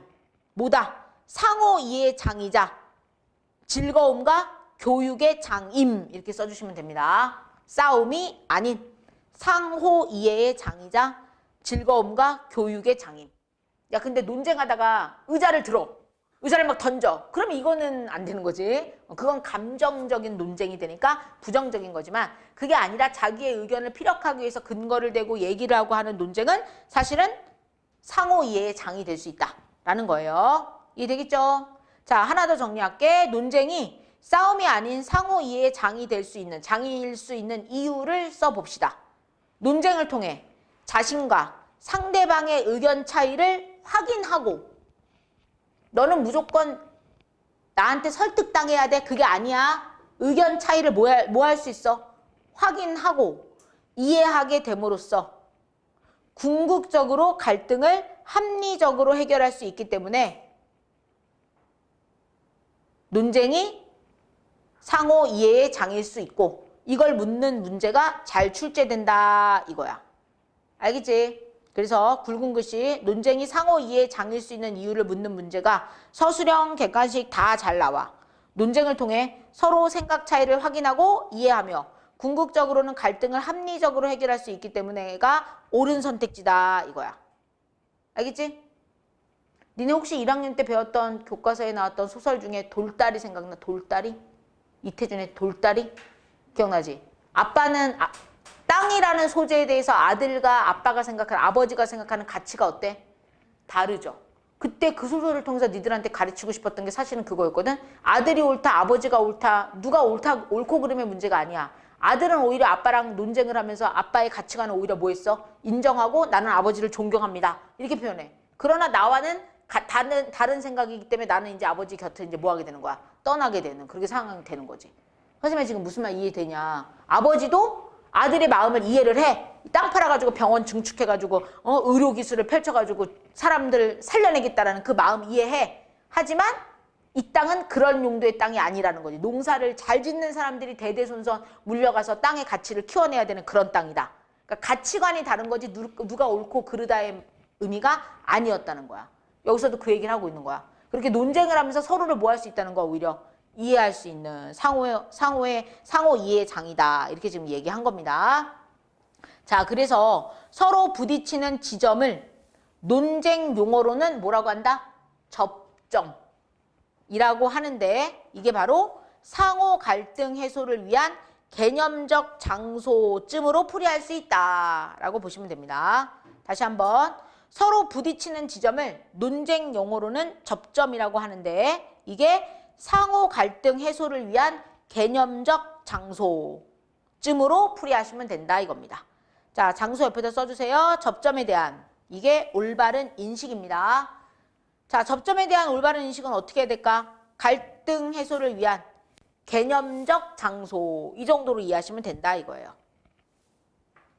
자, 되셨으면 여기까지 문단 내용 정리하시면 뭐로 사용되고 있어? 좋은 논쟁에 뭐를 보여주고 있다? 의미를 보여주고 있다라고 정리하시면 됩니다.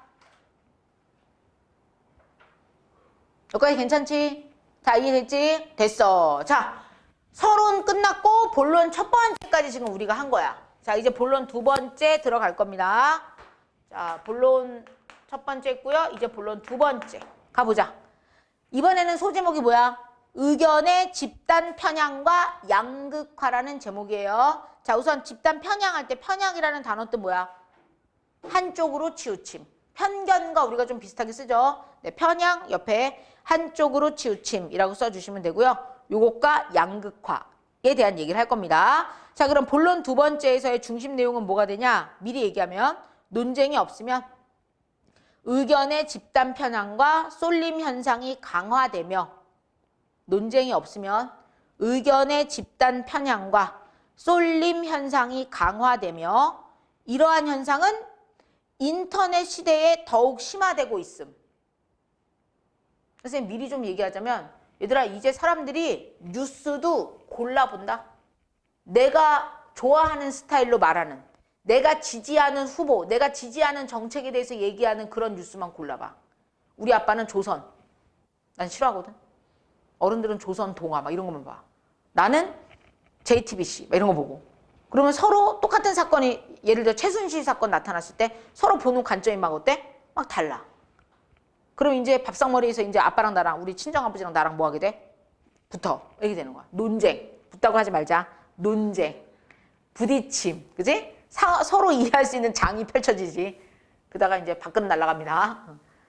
어떤 상황인지 알겠지? 그러면 인터넷이 발달하고 매체가 발달할수록 사람들이 그냥 어떤 매체든지 보는 게 아니라 내가 좋아하는 매체만 뭐 하게 돼? 집중적으로 보게 돼. 그래서 오히려 편향 현상이 나타난다는 거야. 다른 거를 아예 안 봐 그냥. 나와 다른 생각이 있는 것조차도 아예 몰라. 그럴 수도 있다는 거야. 알겠냐? 이해됐지? 선생님이 이게 우리가 인터넷 매체가 이렇게 발달하기 전까지만 해도 종이 신문을 많이 봤었거든. 그러면 선생님이 이제 논술 수업, 옛날엔 NIE 그래가지고 신문 읽기 수업이 이제 한동안 또 유행한 적이 있었어. 그러면 애들한테 예를 들어 애들이 뭐 6명이 수업을 듣는다 그러면 한 명은 조선일보, 한 명은 동아일보, 한 명은 한겨레, 한 번은 매일경제, 한 명은 국민일보 이런 걸 갖고 오라고 그래. 그럼 똑같은 사건에 대해서 얘기하고 있는 그때 그 사회에 지금 현재 되게 이슈가 되고 있는 사건 사고가 있을 거 아니야. 그 사건에 대해서 각 신문이 뭐라고 얘기하고 있는지를 같이 다 찾아보자고 하고는 다 스크랩해라. 복사해가지고 애들 하나씩 다 나눠주거든. 입장이 달라. 객관적 사실 부분은 똑같아. 몇 시에 사건이 일어났고 뭐 어떻게 되고 누가 무슨 말을 했고 이거는 똑같아. 근데 그거에 대한 뭐가 달라? 의미 부여, 평가하는 내용이 달라. 그래서 신문사마다 입장 차이가 존재한다고 아이들한테 그걸 깨우치게끔 가르쳤거든. 관점의 차이가 있다 막 이러면서. 근데 지금은 사람들이 그렇게 다양한 걸 보지 않는다는 거지. 자기가 보고 싶은 것만 본다는 거야. 그러다 보니까 좀 더 편향적인 사고를 갖게 됐다. 그걸 지금 얘기하는 부분입니다. 가볼게요. 자, 이러한 접점에서 만나지 않는 사람들. 얘들아 여기서 잠깐 여기서 말하는 이러한 접점이라는 게 뭐 얘기하는 거야? 접점? 아까 접점이라는 게 뭐에 대한 개념이었어? 논쟁을 하게 되는 거, 그치? 논쟁하게 된다는 걸 얘기하는 거였죠? 네, 접점이라는 게 이제 갈등 해소를 위한 개념이라고 보시면 된다고 했어요. 자, 접점에서 만나지 않는 사람들은 그럼 어떤 사람들일까? 논쟁을 뭐 하는 사람들? 피하는 사람들. 그렇지. 논쟁을 피하거나 싫어하는 사람들을 얘기하는 거야. 즉, 이 말의 의미는 같은 말. 즉, 그랬으니까 앞뒤가 같은 말이야. 다른 의견을 듣지 않는 사람들은 남의 의견을 안 듣는 우리 소위 말하는 똥꼬집 부리는 새끼들 있거든. 남의 의견을 다른 의견을 듣지 않는 사람들은 마치 메아리방에서 살 듯에다 네모칸 쳐.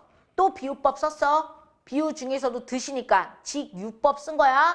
자, 메아리방이라고 표현했거든. 얘들아 메아리가 어떤 거야? 내가 말하는 소리가 그대로 다시 또 뭐해? 들리지. 결론은 여러 가지 소리야? 한 소리야? 한 소리밖에 없는. 내서 사는 거랑 똑같다는 거야. 자, 살 듯 옆에다 쓸게. 남의 의견을 안 듣는 이의 삶을 비유적으로 표현하고 있습니다. 남의 의견을 안 듣는 사람의 삶을 비유적으로 표현함. 자신의 소리만 듣고 살 가능성이 크다. 메아리만 들려. 자신의 소리만 들어. 아니면 비슷한 생각을 가진 사람끼리 우리 유유상종이라고 표현하지? 비슷한 애들끼리 뭐한다? 서로 만난다. 그지? 비슷한 사람들끼리 비슷한 생각을 가진 사람끼리 만나서 동종교배하듯. 얘들아 동종교배의 결과는 어떻게 끝나든 생물 시간에 배웠니? 이게 유럽이 장애인들에 대한 시설과 복지가 발달된 이유 중에 하나잖아. 동종교배 계속하면 어떻게 돼? 돌연변이. 소위 말하는 장애아가 태어난다고. 인간 돌연변이가 나타날 수 있다고. 그 확률이 무지하게 뭐해? 올라간다고. 그래서 같은 우리나라는 현재 법적으로 8촌 안은 같은 가족으로 보죠. 8촌 밖에 있는 사람이랑 혼인해야 되지. 뭔 말인지 알겠지? 응. 비슷한 거야. 그런 상황. 그래서 동종교배하듯이 이 말의 의미는 비슷한 생각을 가진 사람끼리 만나서 서로 동의하며 기존 입장을 다지는, 이거 긍정적 모습, 부정적 모습, 필자 입장에서 봤을 때 부정적인 모습을 비유한 거야. 자, 우선 동종교배의 뜻 보자. 왜냐면 어휘풀이 나올 수 있어요. 선생님 누차 얘기하지만 우리 여기 지문 분석할 때 어휘에 대해서 뜻풀이 해놓은 거는 다 시험 문제 한 번 이상 나왔다는 얘기야. 그래서 뜻풀이 해놓은 거야. 어휘 문제. 자, 동종교배 뜻은 같은 형질을 갖거나 같은 종의 개체를 뭐 하는 거다? 교배하는 거다. 생물학적 용어죠. 그걸 비유적으로 갖다 쓴 거야. 자, 굵은 글씨 잠깐 볼게. 논쟁을 하지 않는 사람들을 메아리방에 사는 사람이나 논쟁하지 않는 사람들을 메아리방에 사는 사람이나 동종교배하는 것에 빗대어 표현했습니다. 자, 비유를 들어 다른 의견을 듣지 않거나 기존의 입장만 강화하는 사람들의 모습을 비판하고 있다라는 선택지는 옳은 선택지, 틀린 선택지. 옳은 선택지로 출제가 된 적이 있었다. 여기도 잘 나오는 부분이니까 기억하셔라 이거야. 전개 방식은 여기는 비유법입니다. 됐어. 자, 서로 동의하며 기존의 입장을 기형적으로 견고하게 다질지도 모른다. 기형적으로에다가 물결 표시할게. 필자의 입장이 들어가 있는 단어지? 이런 입장을 긍정으로 보고 있어? 부정으로 보고 있어? 부정적으로 보고 있어요. 서로 다른 의견을 가진 사람들, 각각의 집단 편향이나 집단 편향과 같은 말은 집단 극화야. 가로에다 쓰시면 됩니다. 집단 편향이랑 같은 말이 집단 극화. 극도로 쏠려 있다 이거야. 쏠림 현상이 강화되는 것이다. 이 말의 의미는 입장이 같은 사람끼리 뭉쳐서 자신들의 입장을 뭐 하게 된다? 강하게 내세우게 된다. 다른 의견을 들을 생각을 하지 않는다. 이 뜻입니다. 이 부분이 논쟁 부재의 문제점을 강하게 제시하고 있는 부분이야. 논쟁을 하지 않으면 생기는 문제. 집단 쏠림, 집단 강화, 집단 편향, 집단 극화 현상이 나타납니다. 다른 사람의 의견을 받아들일 생각이 전혀 없어. 자기들끼리 똘똘 뭉치는 이런 문제점이 생긴다 이 말이야. 자, 이러한 현상이 뭔데? 논쟁을 피해 비슷한 생각을 하는 사람끼리만 결속하는 현상을 말하죠. 이러한 현상은 인터넷 시대에 들어서 더욱 심화되고 있다. 아까도 얘기했지만 더 자기들끼리 모일 수 있거든. 그래서 이렇게 된 거야. 최근에 각종 연구 결과에 따르면, 자, 연구 결과를 통해서 뒷받침하고 있습니다. 가로에다 써줘. 연구 결과를 제시하여 글쓴이의 생각을 뒷받침함. 근거 제시한 거지. 근데 이거 별표시해. 집단 편향에 대한, 글씨 위에다 별표시 3개 해줘. 집단 편향에 대한 연구 결과의 출처를 밝히지를 않았어. 그래서 신뢰성이 있어 없어? 신뢰성이 떨어지지. 출처가 안 났는데 이 말을 그냥 받아들여야 되면 신뢰성이 떨어집니다. 신뢰성이 떨어진다는 것을 들어서 집단 편향 현상이 강화된다는 글쓴이의 주장에 오히려 뭐 할 수도 있어? 반박할 수도 있습니다. 네가 그 말한 거 너무 출처가 없잖아. 그거 믿을 수 있는 말이야? 그러면서 오히려 반박할 수도 있다는 거야. 알겠지? 자, 아까도 얘기했지만 지금 우리가 하고 있는 글은 비판적 읽기에 해당하는 글이야. 필자가 잘못하고 있는 건 비판할 수 있어야 돼. 알겠지? 그것도 시험지 나옵니다. 자, 이전과는 다르게 사람들은 소수의 여론 주도자에게 끌려다니지 않고, 이 여론 주도자라는 게 소위 말하는 선동자들 말하는 거야. 선동하는 사람들에게 끌려다니지 않고 자신과 비슷한 생각을 가진 사람들에게 동조하면서 기존의 입장과 의견과 입장을 더욱 강화하는 경향을 보이고 있다. 비슷한 사람들끼리 계속 모여서 그 입장을 좀 더 강화하는 방식으로 가고 있더라 이거예요. 자, 요 부분 거기 해당 내용을 또 별표시 3개 해줘. 글자 위에다가 해당 내용을 반박하는 내용을 묻는 문제에 내용이나 관점이 균형적인가를 판단하는 공정성에 어긋난다 라는 선택지나 주장이나 근거가 합리적이고 일관성을 갖추었는지 판단하는 타당성에 어긋난다 라는 말은 옳은 말, 틀린 말? 틀린 선택지로 나왔어. 이 부분에서는. 네. 틀린 선택지로 출제된 적이 있다. 대신 이 부분은 자료의 출처를 밝히지 않았으므로 아까 얘기했듯이 자료의 신뢰성은 뭐 한 게 맞아? 떨어지는 게 맞아. 그러나 타당성, 공정성에 어긋난다는 건 맞지 않습니다. 알겠니? 여기서 잠깐 선생님이 앞에서 공정성 어긋나는 거 한 번 했어. 공정성 어긋나는 거 앞에서 우리가 논쟁 얘기할 때 이 부분 여기에 나와 있는 분량과 여기에 있는 분량이 분량적으로 안 맞거든. 공정하지 않은 거야. 같게 가야지 사이즈를. 내 말 좀 이해되니? 그래서 어디서 뭐가 부족하고 뭐는 괜찮은지 이거 좀 알아야 돼. 선생님이 글자 위에다가 별표시 3개 하라고 한 거야. 오케이? 오케이. 자, 이걸 좀 더 어렵게 문제를 내면 이것과 같은 문제를 갖고 있는 내용을 고르라고 그래. 5개 중에. 새로운 지문 주고. 거기까지 할 수 있으면 퍼펙트. 알겠니? 됐습니다. 자, 이에 따라 사람들의 의견이 극단적으로 나뉘는 현상. 자, 극단적으로 나뉘는 현상 뭐라고 그랬어? 가려졌어? 첫 번째 집단 편향. 두 번째 집단 극화. 또 하나 뭐였어? 쏠림 현상. 마저 발생하고 있다. 이겁니다. 무슨 시대에 들어서 이게 더 심해졌다고? 인터넷 시대에 들어서 더 자기들끼리 모이는 똘똘 뭉치는 힘이 강해져서 집단 편향, 집단 극화, 쏠림 현상이 더 심해지고 있다. 이렇게 말한 겁니다. 자, 여기까지 삼각형 점에다가 정리하세요. 논쟁 부재의 폐해를 얘기하고 있죠. 논쟁 부재의 폐해. 논쟁이 없었을 때 생기는 문제점을 제시한 부분이다. 라고 이해하시면 됩니다. 되겠습니까? 오케이. 자, 우선 여기까지 하시고